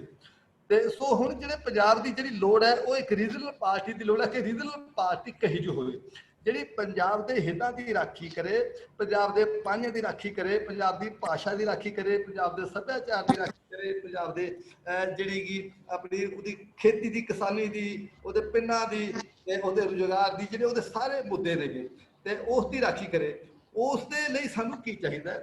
ਉਹਦੇ ਲਈ ਚਾਹੇ ਡਿਫਰੈਂਟ ਪਾਰਟੀਆਂ ਹੋਣ ਚਾਹੁੰਦੇ ਨੇ, ਡਿਫਰੈਂਟ ਗਰੁੱਪ ਹੋਣ ਚਾਹੁੰਦੇ ਨੇ, ਤਾਂ ਉਸ ਦੇ ਵੇਲੇ ਜਦੋਂ ਜਿਹੜਾ ਵੀ ਕੋਈ ਆਉਂਦਾ ਹੈ ਉਹ ਰਾਜ ਭਾਗ ਲੈ ਕੇ ਉਹ ਆਪਣੇ ਪੁੱਤ ਨੂੰ, ਭਤੀਜੇ ਨੂੰ, ਆਪਣੇ ਰਿਸ਼ਤੇਦਾਰ ਨੂੰ ਉਹ ਬਣਾ ਕੇ ਆਪਣਾ ਕਹਿੰਦਾ ਕਿ ਇਹਦੇ ਤੇ ਮੈਂ ਹੁਣ ਕਬਜ਼ਾ ਕਰ ਲਾਂ ਤੇ ਮੁੜ ਕੇ ਮੈਂ ਛੱਡਾਂ ਨਾ, ਮੇਰਾ ਜਿਹੜਾ ਪਰਿਵਾਰ ਚੱਲਦਾ ਰਹੇ। ਜਦੋਂ ਪਰਿਵਾਰ ਦੀ ਗੱਲ ਆ ਜਾਂਦੀ ਉਹਦੇ ਚ ਮੈਰਿਟ, ਗੁਣਵੰਤਾ, ਉਹਦੇ ਚ ਜਿਹੜੀ ਪਾਰਦਰਸ਼ਤਾ, ਇਮਾਨਦਾਰੀ, ਉਹ ਸਾਰੇ ਚੀਜ਼ਾਂ ਖਬਰ, ਫਿਰ ਉਹ ਧੜੇਬਾਜ਼ੀ ਦੀ ਗੱਲ ਜਿਹੜੀ ਆ ਉਹ ਆ ਕੇ ਰਹਿ ਜਾਂਦੀ ਹੈਗੀ। ਇਸ ਦੇ ਕੋਲ ਹੁਣ ਜਿਹੜੇ ਪੰਜਾਬ ਦੇ ਲੋਕ ਨੇ ਉਹ ਬਹੁਤ ਵੱਡਾ ਸੰਤਾਪ ਉਹ ਭੁਗਤ ਰਹੇ ਨੇਗੇ ਤੇ ਹੁਣ ਸਾਰਿਆਂ ਦੇ ਮਨਾਂ ਦੇ ਵਿੱਚ, ਖਾਸ ਕਰਕੇ ਜਿਹੜਾ ਬੁੱਧੀਜੀਵੀ ਵਰਗ ਹੈ, ਪੜ੍ਹੇ ਲਿਖਿਆ ਵਰਗ ਹੈ, ਉਹਨਾਂ ਦੇ ਮਨ 'ਚ ਉਹਨਾਂ ਨੂੰ ਥੋੜੀ ਜਾਗਰੂਕਤਾ ਇਸ ਗੱਲ ਦੀ ਕਿ ਜੀ ਪੰਜਾਬ ਜਿਹੜਾ ਇਸ ਪਰਿਵਾਰਵਾਦ ਤੋਂ, ਕੁਨਬਾ ਪਰਵੀ ਤੋਂ, ਇਹਨਾਂ ਤੋਂ ਉੱਤੇ ਉੱਠ ਕੇ ਆਜ਼ਾਦ ਹੋਣਾ ਚਾਹੀਦਾ। ਲੇਕਿਨ ਅਸੀਂ ਸਾਰੇ ਗੱਲਾਂ ਕਰਦੇ ਹਾਂ। ਜੋ ਸਾਹਿਬ ਨੇ ਇੱਕ ਮੂਵਮੈਂਟ ਚਲਾਈ ਹੈ, ਮੈਂ ਉਸ ਮੂਵਮੈਂਟ ਦਾ ਹਿੱਸਾ ਵੀ ਹਾਂ, ਮੈਂ ਜਾਣਦਾ ਵੀ ਹਾਂ, ਥੋੜੀ ਮੇਰੀ ਸਿਹਤ ਕਰਕੇ ਮੈਂ ਵਿੱਚ ਸੀ, ਹੁਣ ਫਿਰ ਉਹਦੇ 'ਚ ਦੁਬਾਰੇ ਮੈਂ ਉਹਨਾਂ ਦੀ ਯਾਦ ਨਾਲ ਐਕਟਿਵ ਹੋਣਾ। ਸੋ ਕਹਿਣ ਤੋਂ ਭਾਵ ਹੈ ਕਿ ਅਸੀਂ ਸਾਰੇ ਚਾਹੁੰਦੇ ਕਿ ਚੰਗੀ ਗੱਲ ਹੋਵੇ। ਹੁਣ ਚੰਗੀ ਗੱਲ ਹੋਣ ਵਾਸਤੇ ਹਰੇਕ ਨੂੰ ਕੁਛ ਨਾ ਕੁਛ ਉਹਦੇ 'ਚ ਕਰਨਾ ਪੈਣਾ ਸਾਨੂੰ। ਉਹ ਕਰਨ ਵਾਸਤੇ ਮੈਂ ਕਹਿੰਦਾ ਕਿ ਸਭ ਤੋਂ ਪਹਿਲਾਂ ਸਾਡਾ ਇੱਕ ਜਿਹੜਾ ਸੰਗਠਨ ਹੋਣਾ ਚਾਹੀਦਾ। ਉਸ ਸੰਗਠਨ ਦੇ ਵਿੱਚ ਫਿਰ ਡੂਜ਼ ਐਂਡ ਡੋਨਟਸ ਕਿ ਉਹਦੇ ਕੀ ਮੁੱਦੇ ਨੇ, ਜਿਵੇਂ ਪੰਜਾਬ ਦੇ ਪਾਰਦਰਸ਼ਤਾ ਦੇ, ਇਮਾਨਦਾਰੀ ਦੇ, ਖੇਤੀ ਦੇ, ਰੁਜ਼ਗਾਰ ਦੇ, ਸਿੱਖ ਦੇ, ਇਹ ਸਾਰੇ ਮੁੱਦੇ ਸਾਰੇ ਅਸੀਂ ਸਾਰੇ ਜਾਣਦੇ, ਇਹ ਮੁੱਦੇ ਹੋਣੇ ਚਾਹੀਦੇ ਨੇ। ਫਿਰ ਆ ਗਿਆ ਕਿ ਜਦੋਂ ਜਿਹੜੀ ਸਾਡੀ ਸੰਗਠਨ ਇੱਕ ਪਾਰਟੀ ਪੋਲੀਟੀਕਲ ਸੰਗਠਨ ਹੋ ਗਿਆ, ਉਸ ਪੋਲੀਟੀਕਲ ਪਾਰਟੀ ਦੀ ਲੀਡਰਸ਼ਿਪ कैसी होगी? जी, एक लीडरशिप होती है क्रिस्मेटिक, एक पर्सनैलिटी बेस्ड, एक होती है आइडियोलॉजी बेस्ड, एक होती है फैनेटिसिज्म धर्म के बेस के उत्ते, एक जो कोई मार्क्स के नाल दे उत्ते कोई भाजपा की पार्टी है या कोई डिफरेंट वो जिहड़ियां पार्टियां नेगियां उन्हां दे कोई मुद्दे नेगे। लेकिन इत्थे कम्युनिस्ट पार्टी भी जिहड़ी है वो कामयाब नहीं हो सकी, वो एक आइडियोलॉजिक बेस्ड पार्टी सी। आम आदमी पार्टी एक मुद्दे के उत्ते पार्टी आई सी, मुद्दे ते पार्टी, लेकिन कुछ वजह कारण कुछ उन्होंने जी डेलीगेशन करती, तो ठीक नहीं हो सका, पंजाब को समझ नहीं सके, वो भी कामयाब नहीं हो सके। जी DS4 कहते सी या मायावती की पार्टी है, मायावती की पार्टी पंजाब चो उठ के बाहर सारे फैली, यूपी फैली, होर फैली, लेकिन पंजाब के उन्होंने वो हंगारा नहीं मिल सकिया। हुण सानूं फिर मैं उत्थे आउणा कि जिहड़ा संगठन साडा होवे वो किहा जिहा होवे, ਉਹਦੇ ਜਿਹੜੀ ਹੈਗੀ ਇੱਕ ਸੰਵਿਧਾਨ ਹੋਵੇ, ਸੰਵਿਧਾਨ ਦੇ ਤਹਿਤ ਜਿਹੜੀਆਂ ਇੱਕ ਉਹਦੇ ਚ ਐਥਿਕਸ ਕਮੇਟੀ, ਇੱਕ ਕੰਪੇਨ ਕਮੇਟੀ, ਇੱਕ ਜਿਹੜੀ ਉਮੀਦਵਾਰ ਚੁਣੇ, ਜਿਹੜੀ ਕਮੇਟੀ ਉਮੀਦਵਾਰ ਚੁਣੇਗੀ ਉਹਦਾ ਕੋਈ ਰਿਸ਼ਤਾ ਭੈਣ ਭਰਾ ਨੇੜੇ ਦਾ ਬੰਦਾ ਕੋਈ ਕੈਂਡੀਡੇਟ ਨਹੀਂ ਹੋਏਗਾ। ਜੇ ਉਹ ਹੋਏਗਾ ਤਾਂ ਉਹ ਪਹਿਲਾਂ ਅਸਤੀਫਾ ਦੇ ਕੇ ਫਿਰ ਉਸ ਪੋਸਟ ਵਿੱਚ ਆਏਗਾ। ਤੇ ਮੇਰੀ ਇਹ ਹੈ ਕਿ ਉਹ ਬੰਦਾ ਕੋਈ ਵੀ ਮੁਨੱਪਲੀ ਨਾ ਹੋਵੇ ਕਿ 2 ਵਾਰਾਂ ਤੋਂ ਬਾਅਦ ਕੋਈ MLA ਜਿਹੜਾ ਉਹ ਚੁਣਿਆ ਨਾ ਜਾਵੇ, 2 ਵਾਰਾਂ ਤੋਂ ਬਾਅਦ ਕੋਈ ਜਿਹੜਾ MP ਚੁਣਿਆ ਨਾ ਜਾਵੇ, 2 ਵਾਰਾਂ ਤੋਂ ਬਾਅਦ ਕੋਈ ਬੰਦਾ ਚੀਫ ਮਿਨਿਸਟਰ ਨਾ ਹੋਵੇ, 2 ਵਾਰਾਂ ਤੋਂ ਬਾਅਦ ਕੋਈ ਬੰਦਾ ਪਾਰਟੀ ਦਾ ਪ੍ਰਧਾਨ ਨਾ ਹੋਵੇ। ਫਿਰ ਜਿਹੜਾ ਵੀ ਪ੍ਰਧਾਨ ਹੋਏਗਾ ਉਹ ਸਾਰਿਆਂ ਦੇ ਵਿੱਚੋਂ ਇੱਕ ਹੋਵੇ। ਤੇ ਉਹ ਫਿਰ ਦੂਜੀ ਗੱਲ ਕਿ ਜਿਵੇਂ ਮੈਂ ਇਹ ਕਹਿਣਾ ਕਿ ਪੰਜਾਬ ਦੇ ਵਿੱਚ 56-46 ਦੇ ਰੇਸ਼ੋ ਦਾ ਹਿੰਦੂ ਸਿੱਖ ਦੀ ਪਾਪੂਲੇਸ਼ਨ ਹੈ। It should be secular state. ਜੇ ਅਸੀਂ ਗੱਲਾਂ ਕਰਾਂਗੇ ਕਿ ਉਸ ਦੇ ਉਹ ਗੱਲਾਂ ਦਾ ਜ਼ਮਾਨੇ ਲੱਥ ਗਏ ਹੁਣ, ਠੀਕ ਹੈ, ਕਿ ਮਹਾਰਾਜਾ ਰਣਜੀਤ ਸਿੰਘ ਦਾ ਰਾਜ 14% ਸਿੱਖਾਂ ਦੇ ਨਾਲ ਮਹਾਰਾਜਾ ਰਣਜੀਤ ਸਿੰਘ ਨੇ ਪੰਜਾਬ ਦੇ ਉੱਤੇ ਰਾਜ ਕੀਤਾ। ਉਹਦੇ ਰਾਜ ਦੇ ਵਿੱਚ ਜਿਹੜੇ ਕਾਬਲ ਮੁਸਲਮਾਨ ਸੀ ਉਹ ਵੀ ਉਹਦੇ ਰਾਜ ਭਾਗ ਦੇ ਵਿੱਚ ਸੀ, ਜਿਹੜੇ ਯੂਰਪੀਅਨ ਸੀ ਉਹ ਵੀ ਸੀ, ਜਿਹੜੇ ਸਿੱਖ ਸੀ ਉਹ ਵੀ ਸੀ, ਜਿਹੜੇ ਹਿੰਦੂ ਖੱਤਰੀ ਸੀ ਉਹ ਵੀ ਸੀ, ਉਹ ਸਾਰੇ ਦੇ ਸੀਗੇ। ਉਹਦਾ ਰਾਜ ਅੱਜ ਤੱਕ ਜਿਹੜੇ ਉਸ ਸਮੇਂ ਦੇ ਵਿੱਚੋਂ ਅੱਜ ਤੱਕ ਦਾ ਇੱਕ ਬੜਾ ਵਧੀਆ ਰਾਜ ਬਣਿਆ, ਜਿਹਦੇ ਕਿਸੇ ਨੂੰ ਫਾਂਸੀ ਲੱਗੀ ਤੇ ਕਹਿੰਦੇ ਸੀ ਕੁੱਤੇ ਦੇ ਗਲ 'ਚ ਕੈਂਠਾ ਪਾ ਕੇ ਤੋੜ ਦੋ, ਕੁੱਤਾ ਸ਼ਾਮ ਨੂੰ ਘਰੇ ਮੁੜਦਾ ਸੀ, ਕਿਸੇ ਦੀ ਹਿੰਮਤ ਚੋਰੀ ਦੀ ਨਹੀਂ ਸੀ ਪੈਂਦੀ ਔਰ ਕਿਸੇ ਨੂੰ ਫਾਂਸੀ ਨਹੀਂ ਦਿੱਤੀ ਗਈ। ਸੋ ਇਹ ਕਰਨ ਦੇ ਵਾਸਤੇ ਜਿਹੜੀ ਇੱਕ ਕਮਿਟਡ ਇੱਕ ਟੀਮ ਦੀ ਲੋੜ ਹੈ ਕਿ ਉਹ ਬੰਦਾ ਜਿਹੜਾ ਉਹਦਾ ਲੀਡਰ ਹੈ ਉਸ ਨੂੰ ਕਰਪਟ ਹੋਣ ਤੋਂ ਬਚਾਉਣ ਵਾਸਤੇ ਇੱਕ ਐਥਿਕਸ ਕਮੇਟੀ ਕਿ ਡੂਜ਼ ਐਂਡ ਡੋਨਟਸ ਜਿਹੜੇ ਨੇ ਇਹ ਹੋਣੇ ਚਾਹੀਦੇ ਨੇਗੇ। ਤੇ ਇਸ ਸਾਰੇ ਚੀਜ਼ਾਂ ਦੇ ਨਾਲ ਇੱਕ ਜਿਹੜੀ ਹੈ ਸਾਡੇ ਪੰਜਾਬ ਨੂੰ ਲੋੜ ਹੈ ਹੁਣ ਇਹ ਆ ਗਿਆ ਕਿ ਇਹਦੇ ਵਿੱਚ ਉਹ ਕਹਿੰਦਾ ਜੀ ਮੈਂ ਇਮਾਨਦਾਰ, ਉਹ ਕਹਿੰਦਾ ਮੈਂ ਇਮਾਨਦਾਰ ਆ। ਕੁਝ ਬੰਦੇ ਇਹੋ ਜਿਹੇ ਨੇਗੇ ਜਿਹੜੇ ਬੰਦਿਆਂ ਨੇ ਬਹੁਤ ਮਾੜੇ ਕੰਮ ਕਰਕੇ ਉਹ ਹੁਣ ਅੱਗੇ ਪੋਲਿਟਿਕਸ ਦੇ ਉੱਤੇ ਪੈਸੇ ਦੇ ਜ਼ੋਰ ਜਾਂ ਕਿਸੇ ਨਾ ਕਿਸੇ ਦੇ ਜ਼ੋਰ ਤੇ ਇਹਦੇ ਕਾਬਿਲ ਹੋਣਾ ਚਾਹੁੰਦੇ ਨੇ। ਕੁਝ ਬੰਦੇ ਇਹੋ ਜਿਹੇ ਜਿਹੜੇ ਸੱਚੀ ਮੁੱਚੀ ਸੁਸਾਇਟੀ ਦੇ ਵਿੱਚ, ਜ਼ਿੰਦਗੀ ਦੇ ਵਿੱਚ ਉਹਨਾਂ ਨੇ ਖੇਤੀ ਦੇ ਵਿੱਚ, ਐਜੂਕੇਸ਼ਨ ਦੇ ਵਿੱਚ, ਐਗਰੀਕਲਚਰ ਦੇ ਵਿੱਚ, IAS ਦੇ ਵਿੱਚ ਤੇ IPS ਦੇ ਵਿੱਚ ਜਾਂ ਟੀਚਿੰਗ ਦੇ ਵਿੱਚ ਜਾਂ ਕਿਸੇ ਡਾਕਟਰੀ ਮੈਡੀਸਿਨ ਲਾਅ ਦੇ ਵਿੱਚ ਬੜੀਆਂ ਉਹਨਾਂ ਨੇ ਸੋਸ਼ਲ ਸਰਵਿਸ ਵਿੱਚ ਬੜੀਆਂ ਲਾਮਿਸਾਲ ਸੇਵਾਵਾਂ ਕੀਤੀਆਂ ਨੇ। ਸੁਸਾਇਟੀ ਉਹਨਾਂ ਦਾ ਮਾਣ ਸਤਿਕਾਰ ਕਰਦੀ ਹੈ, ਉਹਨਾਂ ਦੀ ਸਤਿਕਾਰ ਨੂੰ, ਉਹਨਾਂ ਦੇ ਯੋਗਦਾਨ ਨੂੰ ਪਹਿਚਾਣਦੀ ਹੈ। ਉਹਨਾਂ ਬੰਦਿਆਂ ਨੂੰ ਚਾਹੇ ਮਿਲ ਕੇ ਉਹਨਾਂ ਨੂੰ ਆਇਡੈਂਟੀਫਾਈ ਕਰਕੇ ਉਹਨਾਂ ਨੂੰ ਜਿੱਥੇ ਜਿੱਥੇ ਉਹ ਸਹੀ ਕਰ ਸਕਦੇ ਉਹਨਾਂ ਨੂੰ ਇਨਕਾਰਪੋਰੇਟ ਕਰਨ ਦੀ ਲੋੜ ਹੈ।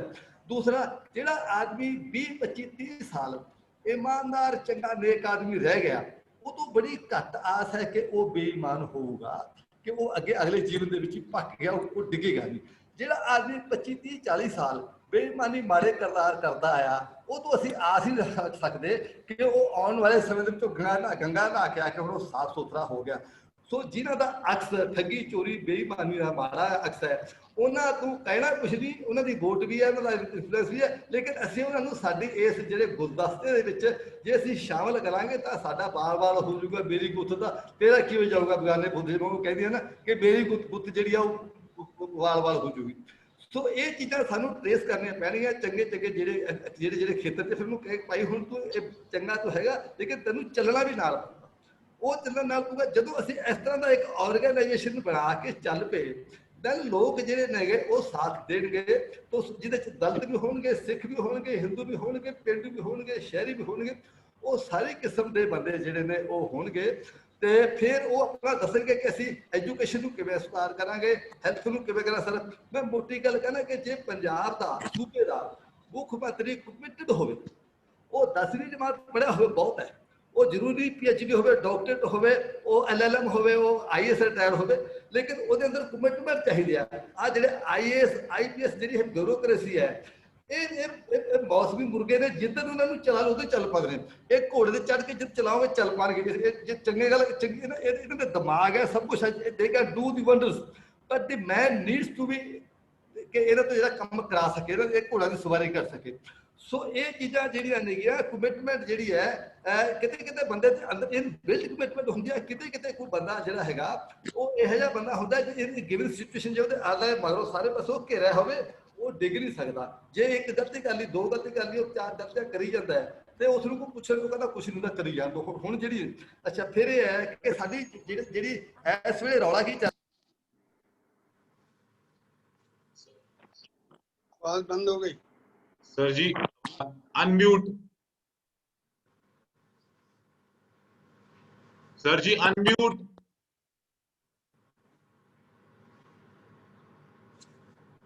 सर, अनम्यूट करो, अनम्यूट। जो चाह के हाथ लग गया उन्होंने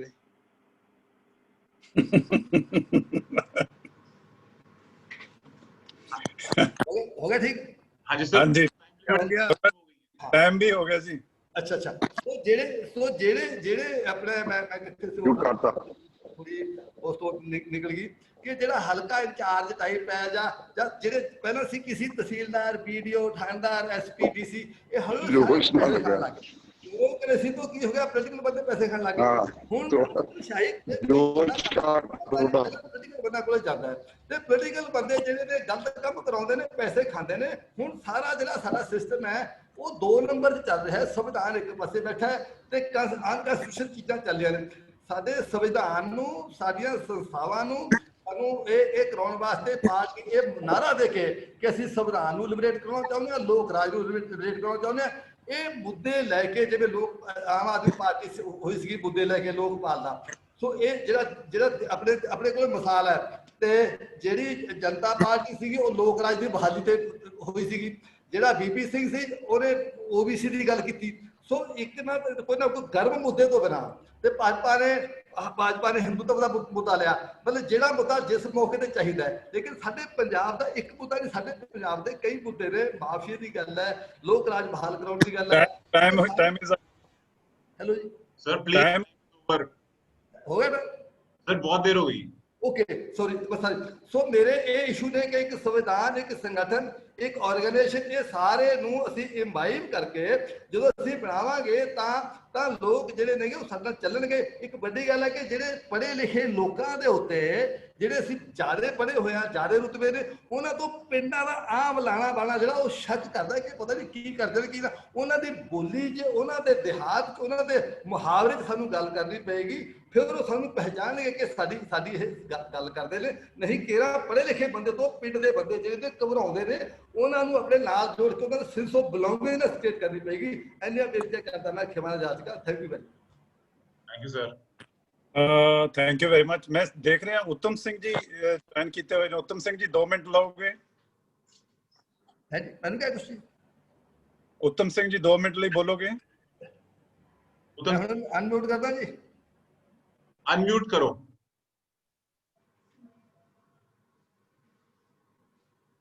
हाँ जी सर।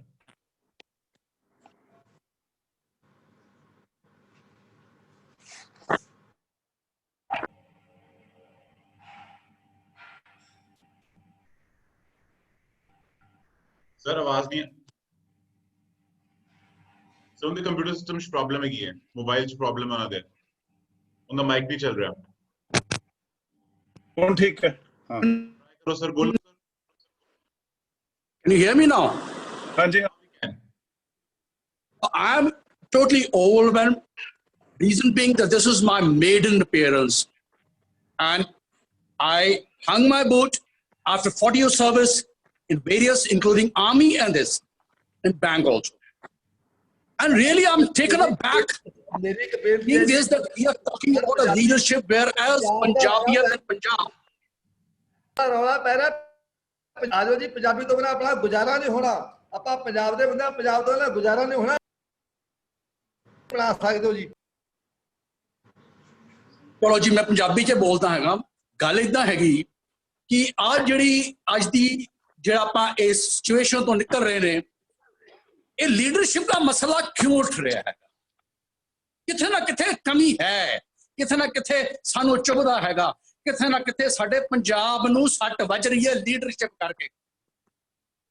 ਅਸੀਂ ਲੀਡਰਾਂ ਦੀ ਗੱਲਾਂ ਕਰਦੇ ਪੰਜਾਬ, ਮੈਂ ਕਹਿੰਦਾ 117 MLA, ਉਹਦਾ ਲੀਡਰ ਇੱਕ, ਮਤਲਬ ਜੇ ਮੈਂ ਇੱਕ ਆਰਮੀ ਦੀ ਟਰਮ 'ਚ ਬੋਲਾਂ ਕਿ ਇੱਕ ਇਨਫੈਂਟਰੀ ਦੀ ਕੰਪਨੀ 100 ਬੰਦੇ ਤਕਰੀਬਨ ਹੁੰਦੇ ਨੇ, ਉਹਨੂੰ ਚਲਾਉਣ ਵਾਲਾ, ਉਹਨੂੰ ਲੀਡ ਕਰਨ ਵਾਲਾ ਕੰਪਨੀ ਕਮਾਂਡਰ ਮਜ਼ਾਲ ਹੈ ਕਿ ਉਹ ਆਪਣੇ ਮੁੱਦੇ ਤੋਂ ਫੇਲ ਹੋ ਜਾਏ, ਜਿਹੜਾ ਉਹਨੂੰ ਟਾਸਕ ਦਿੱਤਾ ਫੇਲ ਹੋ ਜਾਏ। ਭਾਜੀ, ਫੇਲ ਹੋਣਾ ਪੰਜਾਬੀ ਦਾ ਕੰਮ ਨਹੀਂ ਹੈਗਾ, ਇਹ ਹਉਮੈ ਨਹੀਂ ਆ, ਇਹ ਜਜ਼ਬਾ ਹੈ। ਔਰ ਇਹ ਜਜ਼ਬੇ ਨੂੰ ਕਾਇਮ ਕਰ ਲਈਏ ਕਿ ਇੱਕ ਲੀਡਰ ਨੂੰ ਸਿਰਫ ਆਪਾਂ ਐਵੇਂ ਬੋਲਦੇ ਰਹੀਏ, ਕਹਿੰਦੇ ਰਹੀਏ ਕਿ ਸੱਚ ਬੋਲਾਂਗੇ, ਝੂਠ ਨਹੀਂ ਕਰਾਂਗੇ, ਇਹ ਕਰਾਂਗੇ ਨਾ। ਸਭ ਤੋਂ ਪਹਿਲਾਂ ਉਹਦੀ ਜਿਹੜੀ ਇੰਟੈਂਸ਼ਨ ਹੈ, that should be absolutely crystal clear। ਜਿਹਦੀ ਨੀਅਤੀ ਮਾੜੀ ਹੈ, ਜਿਹੜਾ ਆਇਆ with a malified intention, ਉਹ ਕਰ ਸਕਦਾ ਕਿਸੇ ਲਈ ਨਾ। ਤੇ ਲੀਡਰ ਤਾਂ ਉਹ ਜਿਹੜਾ ਸਾਹਮਣੇ ਜਿਹਨੂੰ ਇੰਨੀ ਹਜ਼ਾਰਾਂ ਅੱਖਾਂ, ਲੱਖਾਂ ਦੀ ਤਾਦਾਦ 'ਚ ਵੇਖਣ ਦੀਆਂ, ਔਰ ਇੱਕ ਉਹ ਨਮੂਨਾ ਬਣ ਜਾਂਦਾ ਹੈਗਾ, ਖਾਸ ਕਰ ਜਦੋਂ ਉਹ ਲੋਕਾਂ ਦੇ ਜ਼ਿੰਦਗੀ ਨਾਲ ਜੁੜਦਾ ਹੈਗਾ। ਲੋਕਾਂ ਦੀ ਜ਼ਿੰਦਗੀ, ਸਾਡੇ ਪੰਜਾਬ ਦੀ ਜ਼ਿੰਦਗੀ, ਮੈਂ ਕਹਿੰਦਾ ਕਹਿਣਾ ਤੇ ਨਹੀਂ ਚਾਹੀਦਾ, ਪਰ ਹੈ ਗੱਲ, ਨਰਕ ਬਣ ਗਈ ਹੈ, ਪਾਣੀ ਜ਼ਹਿਰ ਹੋ ਗਿਆ ਹੈਗਾ ਹੈ।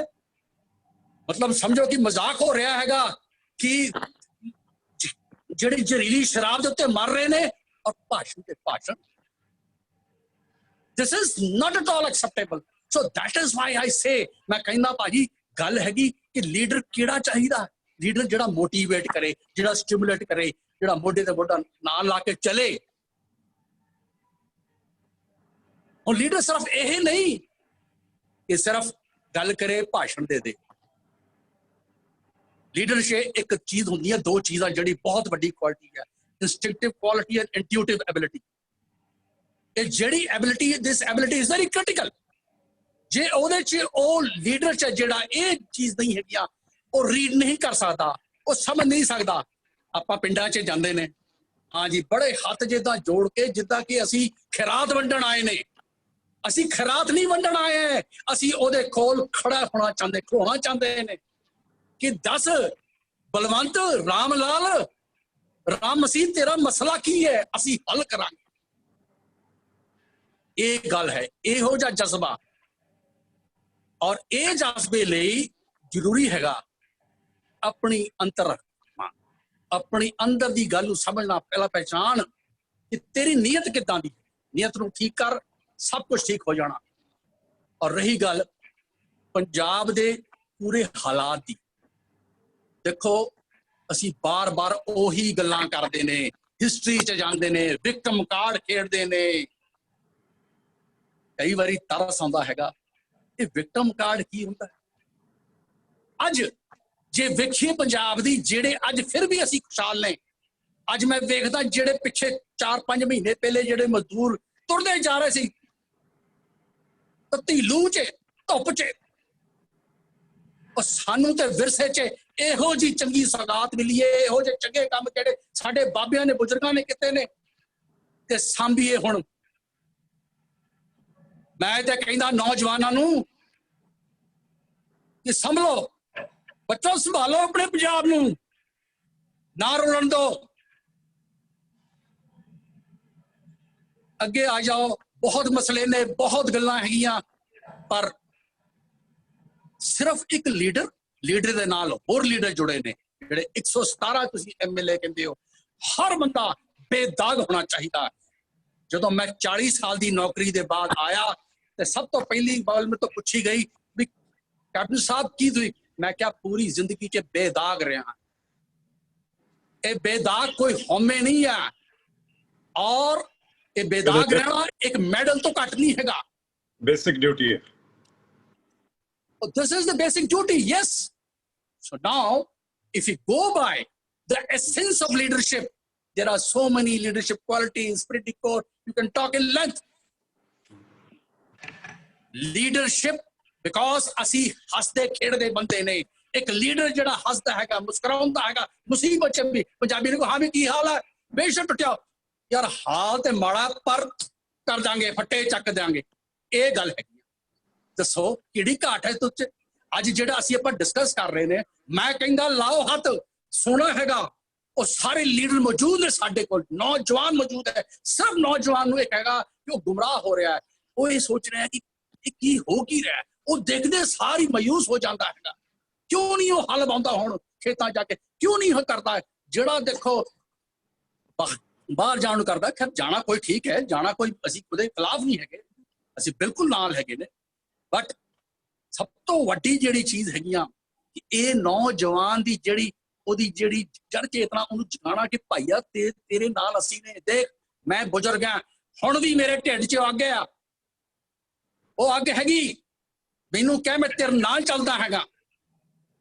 वो नौजवान क्यों नहीं तुरेगा? पर जदों नौजवान अपने टीवी च अपने होर थां ते देखदा है तो मायूस होंदा है। ओदी मायूसी दा आलम बिल्कुल बर्दाश्त नहीं हैगी। होर थोड़ा समय लेंदा होया बहुत शुक्रगुजार हैं। Thank you very much. Waheguru दा खालसा, वाहिगुरू दी फतेह। सत श्री अकाल। मेहरबानी। मैं देख रहा बलदेव जी भी ज्वाइन किए। बलदेव जी 2 मिनट लाओगे?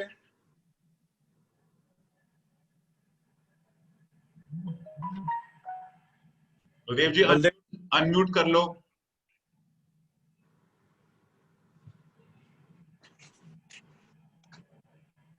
हाँ जी सर, हो गया। सत श्री अकाल सारिਆਂ ਨੂੰ जी। ਅੱਜ ਅਸੀਂ जिस मैटर के उपर गल कर रहे हैं कि पंजाब ਦੇ ਵਿੱਚ ਇਸ ਵੇਲੇ लीडरशिप ਅਸੀਂ क्राइसिस कह लीए या कुछ इदां ਦੀ ਗੱਲ ਕਹਿ ਲਈਏ। लीडर तो बहुत है, बट ਜਿਹੜੀ ਸਾਨੂੰ ਨਵੀਂ लीडरशिप ਦੀ परिभाषा ਘੜਨ ਦੀ ਲੋੜ है, that should be around a common man। एक लीडर ਜਿਹੜਾ ना कॉमन लोगों का होना चाहिए, कॉमन लोगों वास्ते होना चाहिए। वो दिखना भी कॉमन चाहिए तो वो एक अप्रोच कॉमन इंसान वास्ते होनी चाहिए। बहुत मैं बड़े अच्छे अच्छे विचार सुने हैं कॉमन साहब के।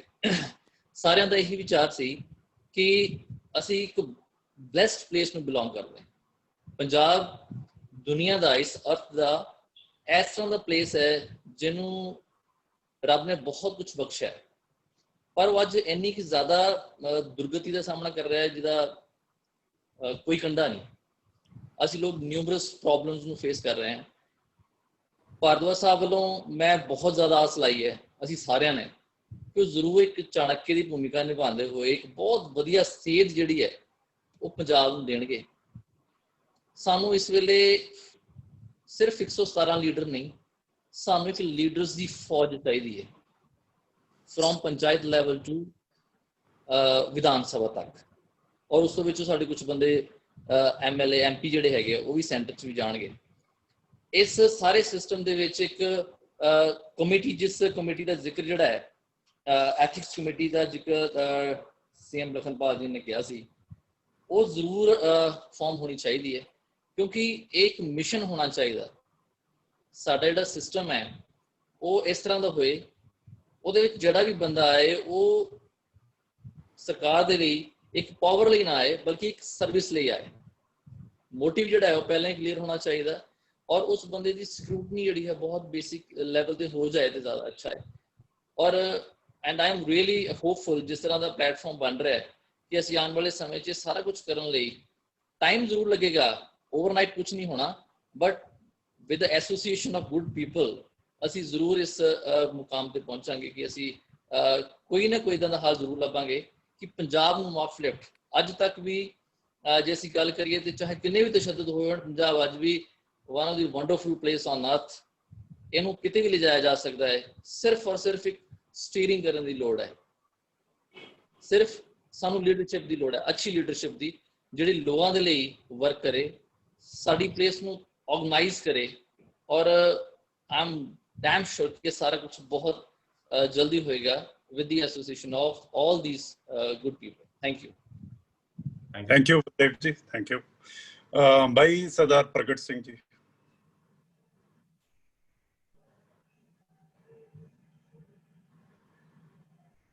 ਸਤਿ ਸ਼੍ਰੀ ਅਕਾਲ ਜੀ ਸਾਰਿਆਂ ਨੂੰ। ਸਤਿ ਸ਼੍ਰੀ ਅਕਾਲ ਸਰ। ਅਸਲੀ ਗੱਲ ਹੈ ਕਿ ਮੈਨੂੰ ਸਮਝ ਨਹੀਂ ਆ ਰਹੀ ਵੀ ਕਿੱਥੋਂ ਸ਼ੁਰੂ ਕਰਾਂ, ਕਿਉਂਕਿ ਮੈਂ ਸਮਝਦਾ ਵੀ ਵਰਤਮਾਨ ਸਮਾਂ ਜਿਹੜਾ ਉਹ ਸਭ ਤੋਂ ਪਾਵਰਫੁਲ ਸਮਾਂ ਹੁੰਦਾ ਜਿਹਦੇ 'ਚ ਤੁਸੀਂ ਐਗਜ਼ੀਕਿਊਟ ਕਰਨਾ ਹੁੰਦਾ, ਕਿਉਂਕਿ ਬੀਤੇ ਹੋਏ ਸਮੇਂ ਤੋਂ ਸਿੱਖ ਸਕਦੇ ਹਾਂ, ਆਉਣ ਵਾਲੇ ਸਮੇਂ ਨੂੰ ਵਿਜ਼ੂਅਲਾਈਜ਼ ਕਰ ਸਕਦੇ ਹਾਂ। ਕਿਉਂਕਿ ਜੇ ਪੰਜਾਬ ਦੀ ਥੋੜੀ ਜਿਹੀ ਪਿਛਲੇ ਪਾਸੇ ਨੂੰ ਚਲੇ ਜਾਈਏ ਤੇ ਇੱਥੇ ਲੀਡਰ ਬਹੁਤ ਆ, ਲੇਕਿਨ ਟੀਮ 'ਚ ਕੰਮ ਕਰਨ ਨੂੰ ਬਹੁਤੇ ਬੰਦੇ ਤਿਆਰ ਨਹੀਂ। ਕਿਉਂਕਿ ਜਿਸ ਸੂਬੇ ਤੇ ਲਗਭਗ 3 ਲੱਖ ਕਰੋੜ ਦਾ ਕਰਜ਼ਾ ਹੋਵੇ, ਐਜੂਕੇਸ਼ਨ ਦਾ ਲੈਵਲ ਡਗਮਗਾਇਆ ਹੋਵੇ, ਹੈਲਥ ਸਿਸਟਮ ਜਿਹੜਾ ਆ ਉਹ ਪਿਛਲੇ 20-25 ਸਾਲ ਤੋਂ ਡਿਟੀਰੀਓਰੇਟ ਹੋ ਰਿਹਾ ਹੋਵੇ, ਇਹ ਇੰਡੀਕੇਟਰਸ ਇਸ ਕਰਕੇ ਆ ਕਿਉਂਕਿ ਪ੍ਰਾਈਵੇਟ ਸੈਕਟਰ ਜਿਹੜਾ ਆ ਉਹ ਬਹੁਤ ਵੱਡੀ ਤਾਦਾਦ ਦੇ ਵਿੱਚ ਅੱਗੇ ਆ ਰਿਹਾ।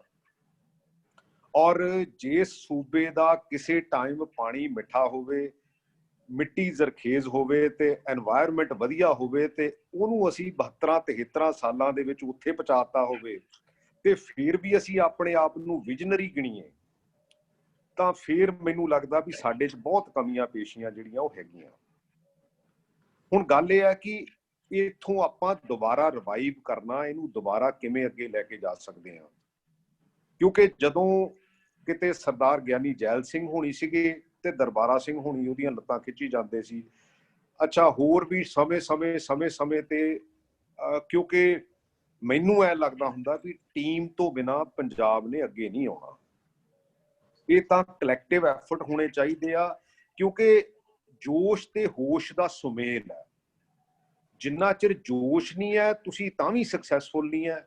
ਜੇ ਤੁਹਾਡੇ 'ਚ ਹੋਸ਼ ਹੈ ਨਹੀਂਗਾ, ਕਿਉਂਕਿ ਅੱਜ ਇੰਟੈਲੀਜੈਂਸੀਆ ਜਿਹੜਾ ਆ, ਲੇਕਿਨ ਇਹ ਸਾਰੇ ਨੂੰ ਕੰਬਾਈਨ ਕਿੱਦਾਂ ਕਰਨਾ। ਕਿਉਂਕਿ ਜਦੋਂ ਮੈਂ ਫੀਲਡ ਦੇ ਵਿੱਚ ਜਾਂਦਾ ਜਾਂ ਪੋਲੀਟੀਕਲ ਸਿਸਟਮ ਦੇ ਵਿੱਚ ਪਿਛਲੇ 7-8 ਸਾਲ ਵਿਚਰਿਆ ਤੇ ਉੱਥੇ ਥਾਟ ਪ੍ਰੋਸੈਸ ਦੀ ਵੇਰੀਏਸ਼ਨ ਇੰਨੀ ਆ ਕਿ ਜਿਹਦੇ ਵਿੱਚੋਂ ਅਲਟੀਮੇਟਲੀ ਤੁਸੀਂ ਸਰਕਾਰ ਵੀ ਬਣਾਉਣੀ ਆ, ਉੱਥੋਂ ਦਾ MLA ਵੀ ਬਣਾਉਣਾ, ਲੇਕਿਨ ਅਲਟੀਮੇਟਲੀ ਉਸ ਸਾਰੇ ਥਾਟ ਵਿੱਚ ਬਹੁਤ 180 ਡਿਗਰੀ ਦੀ ਵੇਰੀਏਸ਼ਨ ਆ, ਉਹਨਾਂ ਨੂੰ ਵੀ ਕਿਤੇ ਨਾ ਕਿਤੇ ਨਾਲ ਲੈ ਕੇ ਚੱਲਣਾ। It requires basically a big team ਜਿਹੜੀ ਉਹ ਥਾਟ ਪ੍ਰੋਸੈਸ ਰੱਖਦੀ ਹੋਵੇ ਵੀ ਸਾਡਾ ਟਾਰਗੇਟ ਕੀ ਆ, ਅਸੀਂ ਉਹਨੂੰ ਅਚੀਵ ਕਿੱਦਾਂ ਕਰਨਾ, ਔਰ ਉਹਦੇ ਵਿੱਚ ਆਪਣਾ ਯੋਗਦਾਨ ਕੀ ਪਾਉਣਾ, ਕਿਉਂਕਿ ਇਹ ਠੀਕ ਆ ਵੀ ਅਸੀਂ ਜਦੋਂ ਸਾਰੇ ਇੰਡੀਵਿਜੂਅਲ, ਮੈਂ ਹੁਣ ਕਈ ਵਾਰੀ ਹੁਣ ਵੀ ਜਿਹੜੇ ਸਾਡੇ ਲੀਡਰ ਹੈਗੇ ਆ, ਮੈਂ ਬੜਿਆਂ ਨਾਲ ਗੱਲ ਕਰਦਾ, ਮੈਂ ਕਿਹਾ ਯਾਰ why don't we make a team, ਕਿਉਂਕਿ ਹਰ ਬੰਦਾ ਇਹ ਕਹਿੰਦਾ ਵੀ ਮੈਨੂੰ ਪੰਜਾਬ ਫੜਾ ਕੇ ਦੇਖੋ, ਮੈਂ ਤੁਹਾਡਾ ਐਨ ਪੰਜਾਬ ਨੂੰ ਐ ਸਿਰੇ ਚੜਾ ਦੂੰ, ਲੇਕਿਨ ਇਹ ਕਿਉਂ ਨਹੀਂ ਕਹਿੰਦੇ ਕਿ ਮੰਨ ਲਓ ਸਪੋਜ਼ ਐਕਸਪਰਟਸ ਜਿਹੜੇ ਆ ਉਹਨਾਂ ਨੂੰ ਹੋਇਆ ਕਿ ਪੋਲੀਟੀਸ਼ੀਅਨ ਨੇ ਤੇ ਬਿਊਰੋਕਰੈਟਸ ਨੇ ਜਿਹੜੇ ਐਕਸਪਰਟਸ ਹੈਗੇ ਆ ਉਸ ਸਿਸਟਮ ਦੇ ਵਿੱਚੋਂ ਹੌਲੀ ਹੌਲੀ ਬਾਹਰ ਕੱਢ ਦਿੱਤੇ। ਉਹਨਾਂ ਨੂੰ ਐ ਲੱਗਣ ਲੱਗ ਪਿਆ ਜਿਹੜਾ ਪੋਲੀਟੀਸ਼ੀਅਨ ਆ ਤੇ ਬਿਊਰੋਕਰੈਟ ਆ ਵੀ ਹਾਂ ਵੀ ਇਹ ਸਾਡੀ ਗੇਮ ਹੀ ਆ, ਹੋਰ ਕਿਸੇ ਦੀ ਨਹੀਂ ਹੈ।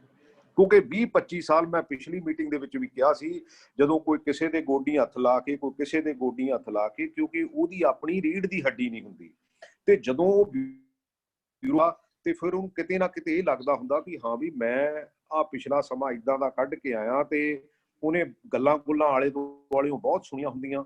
ਸੋ ਬਿਊਰੋਕਰੈਟ ਉਹਨੂੰ ਆਰਾਮ ਨਾਲ, ਕਿਉਂਕਿ ਉਹਨੇ 20-25 ਸਾਲ ਸਰਵਿਸ ਕੀਤੀ ਹੁੰਦੀ ਆ ਤੇ ਉਹਦੇ ਚ ਐਕਸਪੀਰੀਅੰਸ ਵੱਧ ਹੁੰਦਾ, ਇਸ ਕਰਕੇ ਉਹ ਹੌਲੀ ਹੌਲੀ ਉਹਨੂੰ ਉਲਝਾ ਲੈਂਦੇ ਆ, ਤੇ ਉਲਝਾ ਕੇ ਇਹੋ ਜਿਹਾ ਉਲਝਾਉਂਦੇ ਆ ਵੀ ਉਸ ਮਹਿਕਮੇ 'ਚ ਚੰਗਾ ਹੋਣ ਦੀ ਬਜਾਏ ਕੁਛ ਚਮਚਿਆਂ ਦਾ ਗਰੋਹ ਇਕੱਠਾ ਹੋ ਜਾਂਦਾ ਉਸ ਮਹਿਕਮੇ ਦੇ ਵਿੱਚ, ਹਰ ਪਾਰਟੀਕੂਲਰ ਮਹਿਕਮੇ ਦੇ ਵਿੱਚ।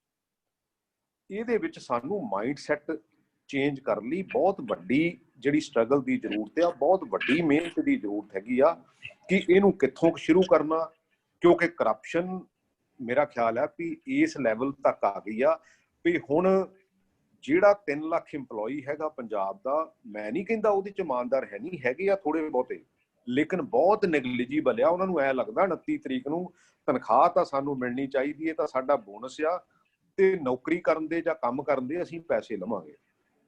ਸੋ ਬਿਊਰੋਕਰੈਟ ਵੀ, ਜਿਹੜਾ ਨਵਾਂ ਬਿਊਰੋਕਰੈਟ ਵੀ ਆ, ਆਸ ਇਹ ਹੁੰਦੀ ਆ ਨਵੇਂ ਪੋਲੀਟੀਸ਼ੀਅਨ ਤੋਂ, ਨਵੇਂ ਬਿਊਰੋਕਰੈਟ ਤੋਂ, ਇਹ ਮੈਚ ਐਂਡ ਮਿਕਸ ਹੀ ਆ, ਕੋਈ ਇਹਦੇ ਵਿੱਚ ਕੋਈ ਬਹੁਤ ਜ਼ਿਆਦਾ ਵੱਡਾ ਅੰਤਰ ਨਹੀਂ ਹੈ। ਮੈਂ ਹੁਣ ਵੀ ਦੇਖਦਾ, ਮੈਂ ਪਿਛਲੇ ਸਮੇਂ 'ਚ ਵੀ ਦੇਖਿਆ, ਨਵੇਂ ਵਾਲੇ ਵੀ ਰੇਤਾ ਵੇਚਦੇ ਆ, ਕਈ ਪੁਰਾਣੇ ਵਾਲੇ ਵੀ ਠੀਕ ਹੈਗੇ ਆ। ਸੋ ਇਟ ਇਜ਼ ਨਾਟ ਕਿ ਹਾਂ ਵੀ ਪਤਾ ਨਹੀਂ ਹੁਣ ਕੋਈ ਇਹੋ ਜਿਹੀ ਚੀਜ਼ ਆ ਗਈ ਆ ਵੀ ਹਾਂ ਵੀ ਯੰਗਸਟਰਸ ਨੇ, ਕਿਉਂਕਿ ਯੰਗਸਟਰ ਐਜੂਕੇਸ਼ਨ ਦਾ ਜੋ ਸਾਡੇ ਪਿਛਲੇ ਸਮੇਂ ਦੇ ਵਿੱਚ ਖਾਸ ਕਰਕੇ ਟੈਰੋਰਿਜ਼ਮ ਦੇ, ਦੇਖੋ ਨੈਕਸਲਿਜ਼ਮ ਦੇ ਸਮੇਂ ਦੇ ਵਿੱਚ ਬਹੁਤ ਇੰਟੈਲੀਜੈਂਟ ਬੰਦੇ ਅੱਗੇ ਆਏ ਸੀਗੇ, ਕਿਉਂਕਿ ਅਜੇ ਉਦੋਂ ਦੇਸ਼ ਆਜ਼ਾਦ ਹੋਇਆ ਸੀ, ਉਹਨਾਂ ਨੇ ਸਟਰਗਲ ਕੀਤੀ ਸੀ, ਉਹਨਾਂ ਦੇ ਵਿੱਚ ਉਹ ਫੀਲਿੰਗ ਸੀ ਕਿ ਅਸੀਂ ਆਪਣੇ ਦੇਸ਼ ਨੂੰ ਅੱਗੇ ਲੈ ਕੇ ਜਾਣਾ। ਲੇਕਿਨ ਜਦੋਂ ਟੈਰੋਰਿਜ਼ਮ ਆਇਆ, ਉਹਦੇ ਵਿੱਚ ਐਜੂਕੇਸ਼ਨ ਦੇ ਵਿੱਚ ਵੀ ਬਹੁਤ ਨਲਾਇਕ ਬੰਦੇ ਭਰਤੀ ਵੀ ਹੋਏ, ਨਲਾਇਕ ਬੰਦੇ ਅੱਗੇ ਵੀ ਆਏ, ਕਿਉਂਕਿ ਜਿਨ੍ਹਾਂ ਨੇ ਇਹ ਕਿਹਾ ਵੀ ਹਾਂ ਵੀ ਮੈਂ ਤਾਂ ਰਿਵਾਲਵਰ ਰੱਖ ਕੇ ਹੀ ਪੇਪਰ ਦੇਣਾ। ਸੋ ਇਸ ਕਰਕੇ ਉਹਨਾਂ ਚੋਂ ਉਹ ਇੰਟੈਲੀਜੈਂਸੀ ਆ, ਉਹ ਫੀਲਿੰਗ ਜਿਹੜੀ ਆ ਹੌਲੀ ਹੌਲੀ, ਔਰ ਇਹ ਸੁਸਾਇਟੀ ਦਾ ਜਿਹੜਾ ਕਰੈਕਟਰ ਆ ਉਹ ਸਾਡੇ ਸਾਰਿਆਂ ਦੇ ਸਾਹਮਣੇ ਆ। ਸਾਡੇ ਤਾਂ ਅਸਲੀ ਗੱਲ ਆ, ਮੈਂ ਕਈ ਵਾਰੀ ਜਿਹੜੀ ਇੰਟਰਨਲ ਡੈਮੋਕ੍ਰੇਸੀ ਆ ਪੋਲਿਟਿਕਸ ਦੀ, ਉਹ ਲਗਭਗ ਖਤਮ ਹੋ ਗਈ। ਅਸੀਂ ਕਿਉਂ ਚੀਫ ਮਿਨਿਸਟਰ ਦੀ ਇਕੱਲੇ ਦੀ ਗੱਲ ਕਰਦੇ ਹਾਂ, ਅਸੀਂ ਕਿਉਂ ਨਹੀਂ ਇੱਕ ਟੀਮ ਦੀ ਗੱਲ ਕਰਦੇ? ਕਿਉਂਕਿ ਜਦੋਂ ਉਹਨੂੰ ਤੁਸੀਂ ਇਹੋ ਜਿਹਾ ਚੜਾ ਦਿੰਦੇ ਆ, ਕਿਉਂਕਿ ਆਲੇ ਦੁਆਲੇ ਇੱਕ ਕੋਟਰੀ ਇਕੱਠੀ ਹੋ ਜਾਂਦੀ ਆ, ਅੱਛਾ ਉਹਨੂੰ ਇਹ ਜਚਾਲ ਦਿੱਤਾ ਜਾਂਦਾ ਵੀ ਹਾਂ ਵੀ ਤੇਰੇ ਵਰਗਾ ਸੁਪਰ ਹਿਊਮਨ ਬੀਇੰਗ ਪੈਦਾ ਹੀ ਨਹੀਂ ਹੋਇਆ, ਨਾ ਪੈਦਾ ਗਾਂ ਹੋਣਾ ਹੀ ਆ, ਕਿਉਂਕਿ ਗਾਂ ਆਉਣ ਵਾਲੇ ਸਮੇਂ ਲਈ ਬੰਦ ਵੀ ਕਰ ਦਿੰਦੇ ਅਸੀਂ। ਪਤਾ ਨਹੀਂ, ਪੰਜਾਬੀ ਇੱਕ ਬਹਾਦਰ ਰੇਸ ਵੀ ਹੈਗੀ ਆ, ਇੱਕ ਬਿਟਰੇਲ ਵੀ ਬੜੀ ਹੈਗੀ ਆ, ਸਾਹਮਣੇ ਕਹਿਣ ਦੀ ਜੁਰਤ ਵੀ ਬੜੀ ਘਟ ਗਈ ਆ। ਇਹ ਸਾਰੀਆਂ ਚੀਜ਼ਾਂ ਸਾਡੇ ਪਿਛਲੇ ਸਮੇਂ ਦੇ ਵਿੱਚ ਹੋਈਆਂ ਆ। ਮੈਂ ਨਹੀਂ ਕਹਿੰਦਾ ਕਿ ਇਹ ਅਕ੍ਰੋਸ ਦਾ, ਕਿਉਂਕਿ ਸਾਰੀ ਦੀ ਸਾਰੀ ਜਿਹੜੀ ਸੁਸਾਇਟੀ ਆ ਉਹ ਇਦਾਂ ਦੀ ਹੋ ਗਈ ਆ, ਚੰਗੇ ਬੰਦੇ ਹੈਗੇ ਆ, ਲੇਕਿਨ ਕਈ ਵਾਰੀ ਮੈਂ ਇਹ ਵੀ ਸੋਚਦਾ, ਉਹਨਾਂ ਨੂੰ ਕਈ ਵਾਰੀ ਮੈਂ 10-20 ਨੂੰ ਕਈ ਵਾਰੀ ਡਿਸਕਸ਼ਨ ਕਰਨ ਲਈ ਬਿਠਾ ਕੇ ਦੇਖਿਆ, ਲੇਕਿਨ ਜਦੋਂ ਉਹ ਡਿਸਕਸ਼ਨ ਕਰਦੇ ਆ ਉਹਦੇ ਵਿੱਚੋਂ ਰਿਜ਼ਲਟ ਕੋਈ ਨਹੀਂ ਕੱਢਦੇ। ਉਹਨਾਂ ਦੀ ਆਪਣੀ ਫੀਲਿੰਗ ਇੰਨੀ ਸਟਰੋਂਗ ਹੋ ਜਾਂਦੀ ਆ ਵੀ ਉਹ ਅਲਟੀਮੇਟਲੀ ਕਿਤੇ ਜਾ ਕੇ ਇੱਕ ਜਗ੍ਹਾ ਤੇ ਕੰਪਰੋਮਾਈਜ਼ ਕਰਕੇ ਉਹਦੇ ਚੋਂ ਬੈਸਟ ਸੋਲੂਸ਼ਨ, ਮੈਂ ਨਹੀਂ ਕਹਿੰਦਾ ਤੁਹਾਡੇ ਕੋਲ 10 ਆਪਸ਼ਨਸ ਆ, 10 ਆਪਸ਼ਨ ਦੇ ਵਿੱਚ ਉਸ ਸਮੇਂ ਦੇ ਵਿੱਚ ਦੇਖ ਲਓ ਕਿ ਬੈਸਟ ਸੋਲੂਸ਼ਨ ਕੀ ਆ, ਕਿਉਂਕਿ ਸਾਨੂੰ ਪੁਰਾਣਾ ਵਿਰਸਾ ਵੀ ਲੈ ਕੇ ਚੱਲਣਾ ਪੈਣਾ, ਉਹਨੂੰ ਰਿਵਾਈਵ ਵੀ ਕਰਨਾ ਪੈਣਾ, ਲੇਕਿਨ ਆਉਣ ਵਾਲੇ ਸਮੇਂ ਨੂੰ ਵਿਜ਼ੂਅਲਾਈਜ਼ ਕਰਕੇ ਅਸੀਂ ਉਹਨੂੰ ਕਿਸ ਤਰ੍ਹਾਂ ਅੱਗੇ ਪੰਜਾਬ ਨੂੰ ਲੈ ਕੇ ਜਾ ਸਕਦੇ, ਇਹਦੀ ਅਰਨਿੰਗ ਕਿਵੇਂ ਵਧਾ ਸਕਦੇ, ਕਿਉਂਕਿ ਅਲਟੀਮੇਟਲੀ 70-80% ਪ੍ਰੋਬਲਮ ਜਿਹੜੀਆਂ ਤੁਹਾਡੀਆਂ ਫਾਈਨੈਂਸ ਨਾਲ ਰਿਲੇਟਡ ਹੈਗੀਆਂ, ਤੇ ਜਿਹੜੀਆਂ ਚੀਜ਼ਾਂ ਦੇ ਵਿੱਚੋਂ ਵੀ ਅਸੀਂ ਫਾਈਨੈਂਸ ਜਨਰੇਟ ਕਰ ਸਕਦੇ ਹਾਂ, ਲੇਕਿਨ ਹਰ ਮਿਨਿਸਟਰੀ ਦੇ ਨਾਲ ਇੱਕ ਐਕਸਪਰਟਸ ਦੀ ਪੈਨਲ ਹੋਣਾ ਚਾਹੀਦਾ ਜਿਹੜਾ ਲੌਂਗ ਟਰਮ ਤੇ ਸ਼ਾਰਟ ਟਰਮ ਲਈ ਕੰਮ ਕਰਨ, ਔਰ ਉਹਦੇ ਲਈ ਸਾਡਾ ਮਾਈਂਡ ਸੈਟ ਵੀ ਹੋਣਾ ਚਾਹੀਦਾ ਕਿ ਹਾਂ ਬਈ ਇੱਕ ਜਿਹੜੀ ਪੋਲੀਟੀਸ਼ੀਅਨ ਨੂੰ, ਬਿਊਰੋਕਰੈਟਸ ਨੂੰ ਇਹ ਸਮੱਸਿਆ ਆ ਗਈ ਆ ਕਿ we are the owners, we are not the owners, we are the custodian.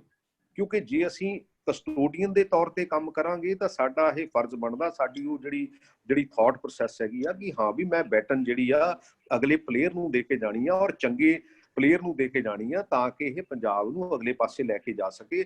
ਲੇਕਿਨ ਅਨਫੋਰਚੂਨੇਟਲੀ ਅਸੀਂ ਕਹਿੰਦੇ ਆ ਮੈਨੂੰ ਫੜਾ ਕੇ ਦੇਖੋ, ਮੈਂ ਤਾਂ ਇਹਦੇ ਕਿਉਂਕਿ ਡਿਸਕਸ਼ਨ ਦਾ ਜਿਹੜਾ ਲੈਵਲ ਆ ਉਹ ਬਹੁਤ ਘਟ ਗਿਆ।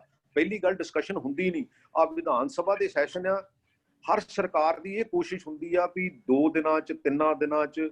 ਮੈਂ ਬੜੀ ਵਾਰੀ ਹੁਣ ਜਿਹੜੇ ਆਰਡੀਨੈਂਸ ਹੋਏ ਆ ਉਹਦੇ ਤੋਂ ਬਾਅਦ ਬਿੱਲ ਆਏ ਆ, ਮੇਰਾ ਖਿਆਲ ਹੈ 99% ਬੰਦਿਆਂ ਨੂੰ ਇਹ ਨਹੀਂ ਪਤਾ ਹੋਣਾ ਵੀ ਵਿਧਾਨ ਸਭਾ 'ਚ ਬਿੱਲ ਗਿਆ ਕਿਹੜਾ ਤੇ ਪਾਸ ਕਿਹੜਾ ਹੋਇਆ।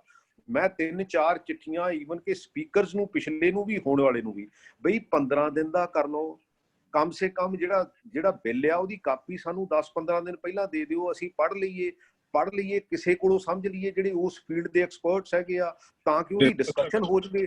ਲੇਕਿਨ ਉਹ ਡਿਸਕਸ਼ਨ ਜਿਹੜੀ ਆ ਕੋਈ ਵੀ ਸਰਕਾਰ ਹੋਵੇ ਉਹਦੇ ਵਿੱਚ ਇਰਰਿਸਪੈਕਟਿਵ, ਹਾਂ ਵੀ ਉਹਨਾਂ ਨੂੰ ਐ ਲੱਗਦਾ ਵੀ ਅਸੀਂ ਆਪਣਾ ਜਿਹੜਾ ਆ ਇਹਨੂੰ ਜਲਦੀ ਤੋਂ ਜਲਦੀ ਵਾਈਂਡ ਅਪ ਕਰ ਦਈਏ ਵੀ ਤਾਂ ਕਿ ਸਾਨੂੰ ਕੋਈ ਕੁਐਸਚਨ ਜਿਹੜਾ ਪੁੱਛੇ ਹੀ ਨਾ। ਔਰ ਬਹੁਤੇ ਐਮਐਲਏ ਕੁਐਸਚਨ ਪੁੱਛਣਾ ਵੀ ਨਹੀਂ ਚਾਹੁੰਦੇ, ਕਿਉਂਕਿ ਮੈਂ ਇਹਨਾਂ ਨੂੰ ਇੱਕ ਗੱਲ ਕਹੀ, ਮੈਂ ਕਿਹਾ ਹਰ ਐਮਐਲਏ ਨੂੰ ਕਹੋ 15-20 ਮਿੰਟ ਬੋਲੇ ਤਾਂ ਕਿ ਉਹ ਹੌਲੀ ਹੌਲੀ ਉਹਦੀ ਲੀਡਰਸ਼ਿਪ ਕੁਆਲਿਟੀ ਬਿਲਡਅਪ ਹੋਵੇ, ਉਹਦਾ ਕੌਨਫੀਡੈਂਸ ਬਿਲਡਅਪ ਹੋਵੇ।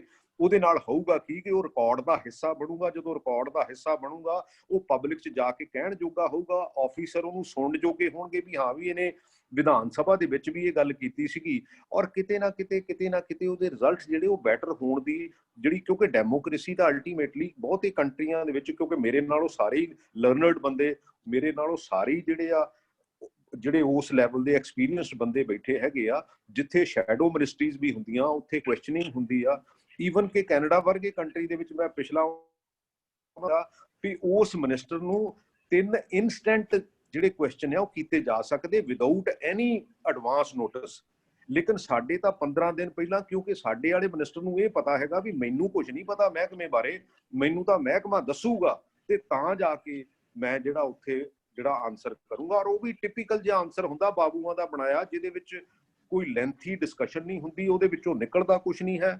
ਸੋ ਚਿੰਤਨ ਮੰਥਨ ਹੈ ਨਹੀਂ। ਸੋ ਇਸ ਕਰਕੇ ਇਹ ਜਿਹੜੀ ਸਾਰੀ ਇਹਦੇ ਵਿੱਚ ਜਿਹੜੀ ਸਮੱਸਿਆ ਹੈਗੀ ਆ, ਉਹ ਸਾਨੂੰ ਇਹ ਸਾਰਿਆਂ ਨੂੰ collective leadership, yes of course, ਉਹਦੇ ਵਿੱਚੋਂ ਵੀ ਜਿਹੜਾ ਵੀ ਟੀਮ ਨੂੰ ਚਲਾ ਸਕਦਾ ਹੋਵੇ, ਜਿਹੜਾ ਵੀ ਹਰ ਮੈਨੂੰ ਤਾਂ ਐਂ ਲੱਗਦਾ ਹੁੰਦਾ ਵੀ ਹਰ ਸਾਈਡ ਦੇ ਪਲੇਅਰ ਨੂੰ ਨਾਲ ਲੈ ਕੇ ਚੱਲਣ ਦੀ ਜ਼ਰੂਰਤ ਹੁੰਦੀ ਆ। ਮੈਂ ਨਹੀਂ ਕਹਿੰਦਾ 117 ਦਾ ਇੱਕ ਥਾਟ ਪ੍ਰੋਸੈਸ ਹੋ ਸਕਦਾ, ਬਟ ਇੱਕ ਸਿਸਟਮ ਦਾ ਜਨਰੇਟ ਹੋ ਸਕਦਾ। ਸਾਡੇ ਇੰਸਟੀਟਿਊਸ਼ਨਸ ਨੂੰ ਖੜੇ ਕਰਨ ਦੀ ਜ਼ਰੂਰਤ ਹੈਗੀ ਆ। ਸਾਡੇ ਇੰਸਟੀਟਿਊਸ਼ਨਸ ਬੈਠ ਗਏ ਆ, ਕਿਉਂਕਿ ਚਾਹੇ ਉਹ ਐਗਜ਼ੈਕਟਿਵ ਹੈ, ਚਾਹੇ ਈਵਨ ਜੁਡੀਸ਼ੀਅਲ ਸਿਸਟਮ ਹੈ, ਉਹਦੇ ਵਿੱਚ ਸਮੱਸਿਆ ਇੰਨੀ ਕੀ ਆ ਗਈ ਆ ਕਿ ਉਹਦੇ ਵਿੱਚ ਟਾਈਮ ਹੋ ਗਿਆ ਵੀ। ਠੀਕ ਹੈ ਸਰ, ਮੈਂ ਧੰਨਵਾਦ ਤੁਹਾਡਾ, ਥੈਂਕ ਯੂ ਸੋ ਮਚ। ਅੱਛਾ, ਜਨਰਲ ਡਾਕਟਰ ਜੀ.ਐਸ. ਲਾਂਬਾ ਜੀ। ਸਤਿ ਸ਼੍ਰੀ ਅਕਾਲ ਜੀ ਸਾਰਿਆਂ ਨੂੰ। I hope I am audible. Yes sir. Yes, thank you ਜੀ। ਮੇਰਾ ਇਹ ਬੜਾ ਮਾਣ ਵਾਲੀ ਗੱਲ ਹੈ ਕਿ ਮੈਂ ਇਸ ਵੇਲੇ ਆਪਣੇ ਕਾਫੀ ਸੀਨੀਅਰ ਕੋਲੀਗਸ ਨੂੰ ਔਰ ਐਲਡਰਸ ਨੂੰ ਸੁਣਿਆ ਔਰ ਮੇਰਾ ਆਲਮੋਸਟ ਅਖੀਰ ਤੇ ਨੰਬਰ ਆਇਆ ਹੈ ਔਰ ਜੋ ਗੱਲਾਂ ਹੋਣੀਆਂ ਚਾਹੀਦੀਆਂ ਤਕਰੀਬਨ ਸਾਰੀਆਂ ਹੋ ਗਈਆਂ ਨੇ। ਮੈਂ ਖਾਲੀ ਕੁਝ ਇੰਪੋਰਟੈਂਟ ਪੁਆਇੰਟਸ ਜਿਹੜੇ ਨੇ ਉਹਨਾਂ ਨੂੰ ਇੱਕ ਕੇਸ ਸਟੱਡੀ ਲੈ ਕੇ ਰਿਪੀਟ ਕਰਨ ਦੀ ਕੋਸ਼ਿਸ਼ ਕਰਾਂਗਾ, just to give little more strength to those points. ਸਾਨੂੰ ਹਮੇਸ਼ਾ ਆਪਣੇ ਇਤਿਹਾਸ ਤੋਂ ਸਿੱਖ ਲੈਣ ਦੀ ਲੋੜ ਹੈ। ਪ੍ਰਗਟ ਜੀ ਨੇ ਬਹੁਤ ਅੱਛੀ ਗੱਲ ਕਹੀ ਕਿ ਅਸੀਂ ਆਪਣੇ ਇਤਿਹਾਸ ਨੂੰ ਭੁੱਲ ਨਹੀਂ ਸਕਦੇ। ਪੰਜਾਬ ਦਾ ਇਤਿਹਾਸ, ਪੰਜਾਬ ਇੱਕ ਬੜਾ ਵਿਲੱਖਣ ਪ੍ਰਦੇਸ਼ ਹੈ। ਜਿੰਨੇ ਵੀ ਮੌਰੀਅਨਸ ਤੋਂ ਲੈ ਕੇ ਮੁਸਲਿਮ ਇਨਵੇਡਰਸ, ਬ੍ਰਿਟਿਸ਼ਰਸ ਤੋਂ ਜਿਹੜੇ ਵੀ ਆਏ, ਉਹ ਸਾਰੇ ਪੰਜਾਬ ਦੇ ਥਰੂ ਆਏ। ਔਰ ਪੰਜਾਬ ਨੇ ਜਿਹੜੀ ਸੈਂਚੁਰੀਜ਼ ਦੇ ਇਨਵੇਸ਼ਨਸ ਉਹਨਾਂ ਨੂੰ ਝੇਲਿਆ, ਉਹਨਾਂ ਨੂੰ ਉਹਦੇ ਨਾਲ ਬਹੁਤ ਕੁਝ ਇੱਥੇ ਹੋਇਆ ਕਿ ਜਿਹੜਾ ਇੱਕ ਕਰੈਕਟਰ ਹੈ ਪੰਜਾਬੀ ਦਾ, ਬੜਾ ਰਗਡ ਕਰੈਕਟਰ ਹੋ ਗਿਆ due to increasing clash of arms over the years. ਔਰ ਇਸੇ ਧਰਤੀ ਤੋਂ ਇੱਕ ਸਾਡਾ ਜੋ ਮੇਰੀ ਕੇਸ ਸਟੱਡੀ ਹੈ ਮਹਾਰਾਜਾ ਰਣਜੀਤ ਸਿੰਘ ਦੀ, ਜਿਹਦੇ ਉੱਤੇ ਮੈਂ ਉਹਨਾਂ ਦੀ ਲੀਡਰਸ਼ਿਪ ਟ੍ਰੇਟਸ ਦੇ ਉੱਤੇ ਕੁਝ पॉइंट्स लैके 7-8 गल करांगा तो फिर मैं इन्हू खत्म करांगा। निशांत जी नू देखना पेगा कि मानू 7 तो 8 मिनट लग जाएंगे। हाँ जी, क्योंकि मैं पिछले ऑलमोस्ट 1 घंटे 5 मिनट का सब नू सुनिया ते हुण मेरा टर्न है। अगर असी महाराजा रणजीत सिंह की गल करिए, शुक्र चकिया मिसल तो होए और 12 साल की उम्र के अंदर ही इन्हों राजा बनना होया। उस वेले एक बड़ी वड्डी चीज सी कि इन्हों के आस पास इस उम्र के अंदर जो ये बने अपने फादर की जगह ते जगह ली, एवरीथिंग वाज अगेंस्ट हिम। देश तो बाहर के दुश्मनों तो अलावा डाउटफुल फ्रेंड्स, फॉल्स एलाइज, खुलेआम दुश्मनी वाले, उन्होंने कोल क्रिटिक्स ज्यादा सी उन्होंने then his allies, and he had faced this critic boldly and also proved them wrong at many places.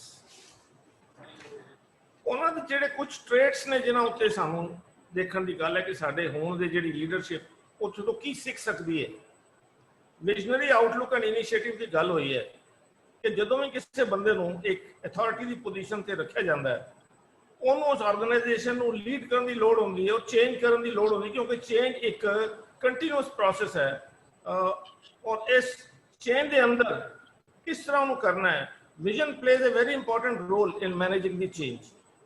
अगर लीडरशिप जी है वो ऑर्गेनाइजेशन को समझती है चंगी तरह, वो वाइटल रोल को समझती है, तो वो अपने विजन को लैके उस चेंज को मैनेज कर सकते हैं। The organisation will be more likely to undergo transition successfully. Maharaja Ranjit Singh the vision of a united Sikh empire and courage to take such initiative in that direction, वो आज भी लागू है, उन्होंने किया जा सकता है। उन्होंने सब तो पहली बार देखा कि असी 12 मिसलों को किसी ने नहीं सोचा सी इन्होंने असी इकट्ठिया करके एक यूनाइटेड फोर्स बना सकते हैं। ये उन्होंने रिस्क लिया और वो सफल भी हुए। उन्होंने जो ब्रिटिशर्स के नाल उन्होंने टाकरा होया तो उन्होंने देखा कि सानू अपनी फौज को मॉडर्नाइज करने की लोड़ हैगी है, and he took this initiative.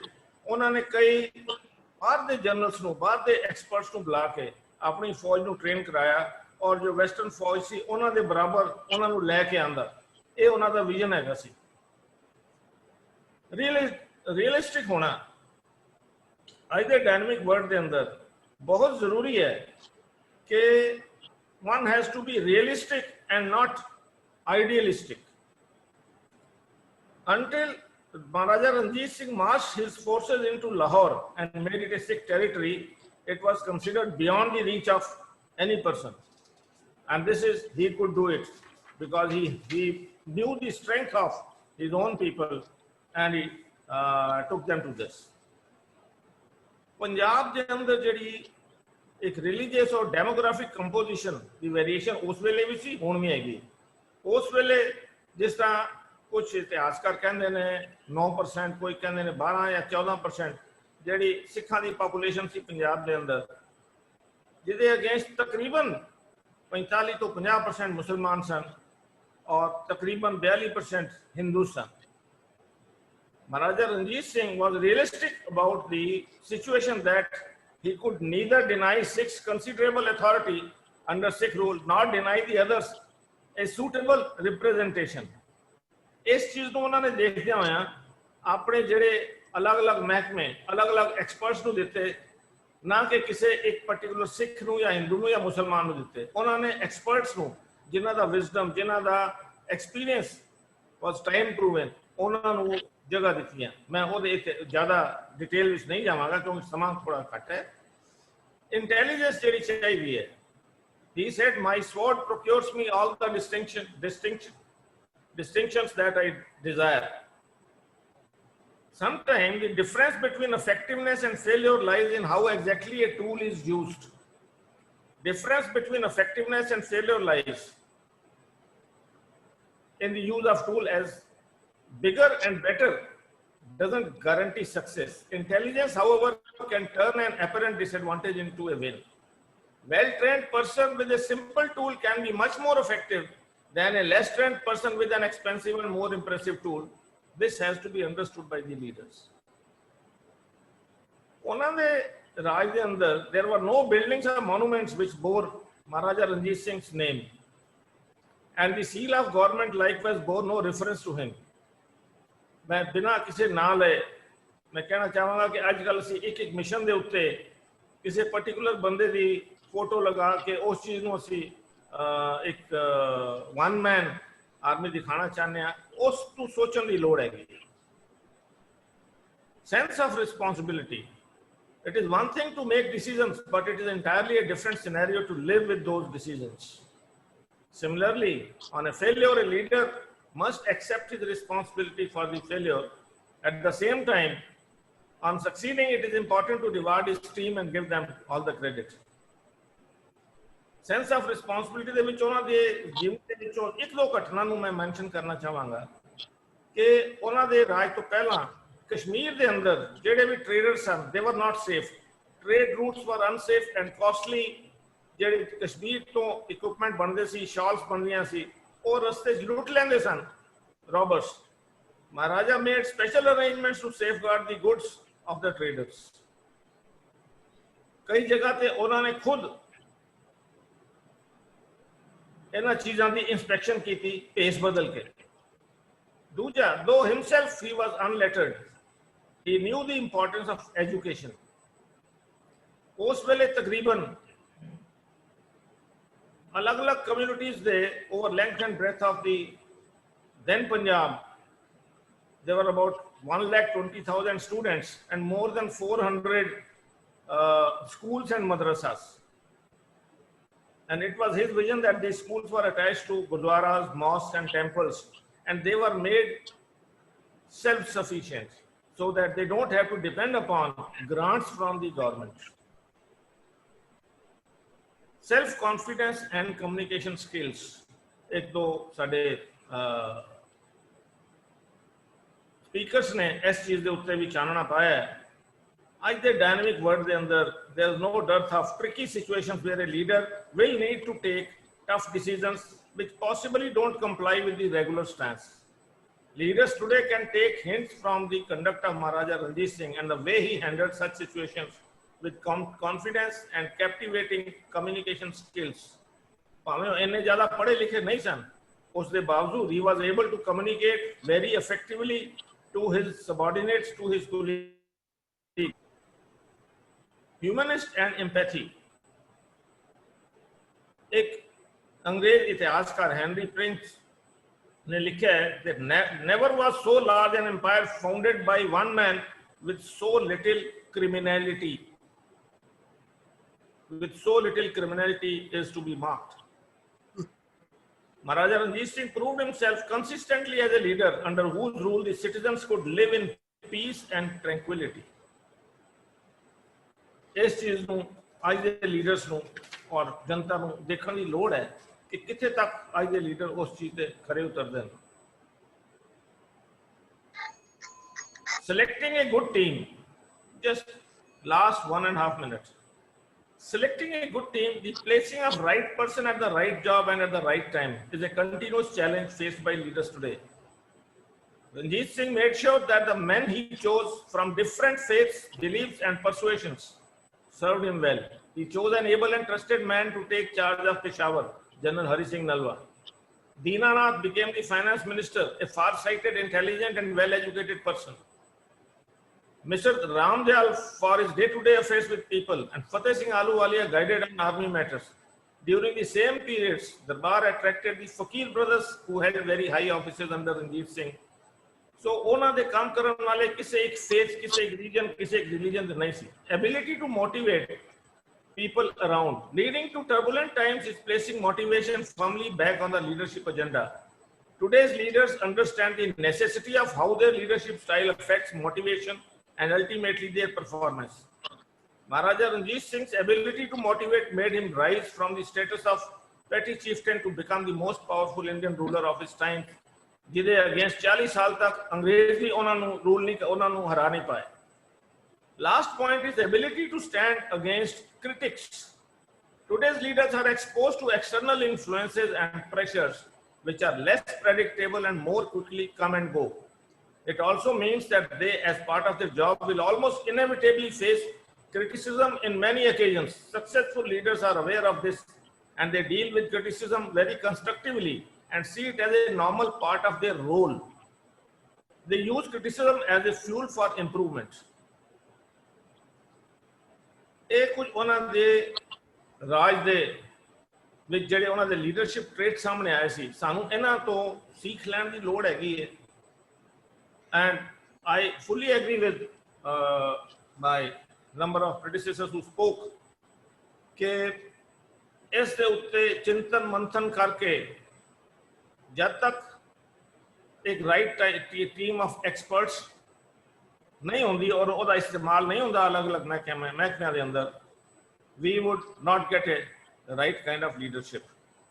And ਇੱਕ ਗੱਲ ਇਹ ਵੀ ਸਹੀ ਹੈ ਕਿ ਇਹ ਚੀਜ਼ ਓਵਰਨਾਈਟ ਨਹੀਂ ਹੋਣੀ। ਜਦ ਤੱਕ ਇਸ ਤਰ੍ਹਾਂ ਦੇ ਅਸੀਂ ਜਿਹੜੇ ਡਿਸਕਸ਼ਨ ਕਰ ਰਹੇ ਹਾਂ, ਇਸ ਡਿਸਕਸ਼ਨਸ ਨੂੰ ਇੱਕ ਲਾਰਜਰ ਪਲੇਟਫਾਰਮ ਦੇ ਉੱਤੇ, ਜਿਸ ਤਰ੍ਹਾਂ ਅੱਜ ਅਸੀਂ 16-17 ਖਾਲੀ ਬੰਦੇ ਇਕੱਠੇ ਹੋਏ ਹਾਂ, ਇਹ ਲਾਰਜਰ ਪਲੇਟਫਾਰਮ ਦੇ ਉੱਤੇ ਜਿੱਥੇ ਕਿ ਹਜ਼ਾਰਾਂ ਬੰਦੇ ਇਸ ਗੱਲ ਦੇ ਉੱਤੇ ਚਿੰਤਨ ਮੰਥਨ ਕਰਨ ਔਰ ਉੱਥੋਂ ਫਿਰ ਲੀਡਰ ਉਭਰਨ, ਉਹ ਹੋਏਗਾ ਤਾਂ ਹੀ ਸਾਡਾ ਪੰਜਾਬ ਇੱਕ ਗਲੋਰੀਅਸ ਪੰਜਾਬ ਵਾਲੇ ਪਾਸੇ ਅੱਗੇ ਵਧੇਗਾ। ਉਹ ਮੈਨੂੰ ਪੂਰੀ ਉਮੀਦ ਹੈ ਕਿ ਉਹ ਟਾਈਮ ਆਏਗਾ, ਭਾਵੇਂ ਥੋੜਾ ਰੁਕ ਕੇ ਆਏ, ਹੌਲੀ ਹੌਲੀ ਆਏ, ਪਰ ਆਏਗਾ। ਬਹੁਤ ਅੱਛਾ। ਇਹਨਾਂ ਕਹਿੰਦੇ ਮੈਂ ਤੁਹਾਡਾ ਸਭ ਦਾ ਧੰਨਵਾਦ ਕਰਨਾ। ਸਤਿ ਸ੍ਰੀ ਅਕਾਲ ਜੀ। Thank you sir. Thank you general Sahib, thank you. ਮੈਂ ਮਾਨਯੋਗ ਬਾਪੂ ਜੀ ਡਾਕਟਰ SS ਜੋਲ ਕਮਾ ਕੁਛ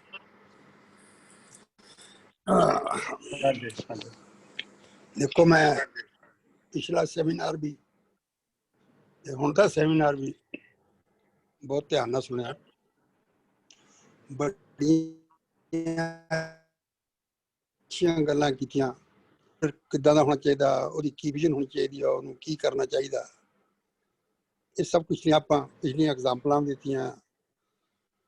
ਜਦ ਪਿਛਲੀਆਂ ਐਗਜ਼ਾਮਪਲਾਂ ਦਿੰਦੇ ਆ ਤਾਂ ਸਾਨੂੰ, ਮੈਂ ਤਾਂ ਉਦੋਂ ਦੇਖਦਾ ਹੁੰਦਾ ਇਹਦੇ ਮੁਤਾਬਕ ਹੈ ਪਿਦਰਮ ਸੁਲਤਾਨ ਬੂਦ, ਕਿ ਮੇਰਾ ਪਿਓ ਸੁਲਤਾਨ ਹੁੰਦਾ ਸੀ। ਹੁਣ ਸਵਾਲ ਤਾਂ ਹੈ ਵੀ ਪਿਦਰਮ ਤਾਂ ਸੁਲਤਾਨ ਹੁੰਦਾ ਸੀਗਾ ਤੇ ਅਸੀਂ ਕੀ ਹਾਂ? ਸਵਾਲ ਤਾਂ ਉਹ ਆ, ਹੁਣ ਕੀ ਹੈ? ਮੈਂ ਬਹੁਤ ਕੁਛ ਲਰਨ ਕੀਤਾ, ਬੜੇ ਪ੍ਰੇਮ ਦੇ ਨਾਲ ਲੋਕਾਂ ਨੇ ਆਪਣੀ ਦੋਸਤ ਹੈ ਉਹਨਾਂ ਨੇ ਦਿੱਤਾ, ਲਰਨ ਕੀਤਾ। ਪਰ ਇੱਕ ਗਿਆਸੂ ਦੇ ਤੌਰ ਤੇ ਮੈਨੂੰ ਜੋ ਸਵਾਲ ਸੀ ਮੇਰੇ ਮਨ ਵਿੱਚ, ਉਹਦਾ ਜਵਾਬ ਹਾਲੇ ਨਹੀਂ ਮਿਲਿਆ। ਸਵਾਲ ਤਾਂ ਹੈ ਕਿ ਲੀਡਰਸ਼ਿਪ ਜਿਹੜੀ ਆ, ਤੁਸੀਂ ਕਹਿੰਦੇ ਵੀ ਲੀਡਰ ਇੱਦਾਂ ਦਾ ਹੋਵੇ, ਉੱਦਾਂ ਦਾ ਹੋਵੇ, ਚੁਣੇ ਕੌਣ? How to do it, how to proceed, ਜਾਣਾ ਕਿੱਦਾਂ, ਕਿੱਦਾਂ ਕਰਨਾ ਕਿੱਦਾਂ, ਉਹ ਤਾਂ ਦੱਸੋ। ਆਪਾਂ ਕਹਿੰਦੇ ਨਾ ਗੱਲੀ ਜੋਗ ਨਾ ਹੋਏ, ਆਪਾਂ ਡਿਸਕਸ਼ਨਾਂ ਤਾਂ ਕਰ ਲਈਆਂ, ਆਹ ਹੋਣਾ ਚਾਹੀਦਾ, ਉਹ ਹੋਣਾ ਚਾਹੀਦਾ, ਇਹ ਹੋਣਾ ਚਾਹੀਦਾ, ਉਹ ਹੋਣਾ ਚਾਹੀਦਾ, ਲੇਕਿਨ ਸਵਾਲ ਤਾਂ ਹੈ ਵੀ ਉਹ ਲੱਭਣਾ ਕਿੱਦਾਂ ਔਰ ਕਿੱਦਾਂ ਲੱਗਣਾ, ਕਿਹਨੇ ਮੈਂਡੇਟ ਦੇਣਾ ਉਹ ਲੱਭਣ ਵਾਸਤੇ, ਕੀ ਅਥਾਰਟੀ, ਕੌਣ ਅਥਾਰਟੀ ਦੇਊਗਾ, ਕੌਣ ਇਲੈਕਟ ਕਰੇਗਾ ਨੰਬਰ ਆਫ ਪੀਪਲ, ਔਰ ਕਿੱਦਾਂ ਸਿਲੈਕਟ ਕਰੇ ਲੀਡਰ ਨੂੰ। ਇਲੈਕਸ਼ਨ ਵਾਲੀ ਬਾਤ ਤਾਂ ਗਲਤ ਹੋ ਗਈ, ਜਦ ਲੀਡਰ ਪਹਿਲਾਂ ਲੱਭਿਆ ਤਾਂ ਫਿਰ ਸਭ ਕੁਝ ਹੋ ਜਾਏਗਾ। ਸੋ ਇਹ ਮੇਰੇ ਇੱਕ ਜਿਗਿਆਸੂ ਦੇ ਤੌਰ ਤੇ ਮੇਰੀ ਆਸ ਸੀ ਕਿ ਇਹਦਾ ਕੋਈ ਜਵਾਬ ਮਿਲੇਗਾ। ਸਹੀ ਮਾਇਨੇ 'ਚ ਮੈਨੂੰ ਜਵਾਬ ਨਹੀਂ ਮਿਲਿਆ। ਦੇਖੋ, ਲੀਡਰਸ਼ਿਪ ਜਿਹੜੀ ਹੈ ਨਾ, ਇੰਪੋਜ਼ ਨਹੀਂ ਕੀਤੀ ਜਾਂਦੀ ਹੁੰਦੀ। ਲੀਡਰਸ਼ਿਪ ਜਿਹੜੀ ਆ ਸੰਘਰਸ਼ਾਂ ਚੋਂ ਨਿਕਲਦੀ ਹੁੰਦੀ ਆ, ਮਿਹਨਤਾਂ ਚੋਂ ਨਿਕਲਦੀ ਹੁੰਦੀ ਆ। ਲੀਡਰ ਆਪੇ ਉੱਪਰ ਕੇ ਆਂਦਾ, ਜਿਹੜੀ ਸੁਸਾਇਟੀ ਆ ਹਰ ਵਕਤ ਉਸ ਮੌਕੇ ਦੇ ਮੁਤਾਬਕ ਲੀਡਰਸ਼ਿਪ ਥਰੂ ਆਊਟ ਕਰਦੀ ਹੈ। ਜਦ ਚਰਚਿਲ ਨੇ ਲੀਡਰਸ਼ਿਪ ਸੰਭਾਲੀ ਸੀ ਵਾਰ ਦੀ, ਜਦੋਂ ਵਾਰ ਖਤਮ ਹੋ ਗਈ ਤਾਂ ਸਭ ਕੁਝ ਚੇਂਜ ਹੋ ਗਿਆ। ਹੀ ਵਾਜ਼ ਨਾਟ ਅ ਫਿਟ ਲੀਡਰ ਫॉर दैट। ਸੋ ਸਵਾਲ ਹੈ ਵੀ ਹਰ ਮੌਕੇ ਤੇ, ਹਰ ਸਿਚੁਏਸ਼ਨ ਦੇ ਵਿੱਚ ਜੋ ਸੋਸਾਇਟੀ ਚਲਦੀ ਆ, ਲੀਡਰਸ਼ਿਪ ਥਰੂ ਆਊਟ ਹੁੰਦਾ, ਔਰ ਇੱਕ ਸੰਘਰਸ਼ ਤੋਂ ਹੁੰਦਾ, ਲੋਕਾਂ ਦੀ ਡਿਮਾਂਡ ਤੋਂ ਹੁੰਦਾ। ਦੇਖੋ, ਮੈਂ ਆਪਣੇ ਲੈਵਲ ਤੇ ਕੋਸ਼ਿਸ਼ ਕਰ ਰਿਹਾ, ਮੈਂ ਕੋਈ ਨਹੀਂ ਕਹਿ ਰਿਹਾ ਕਿ ਮੈਂ ਕਾਮਯਾਬ ਹੋ ਜਾਊਂਗਾ।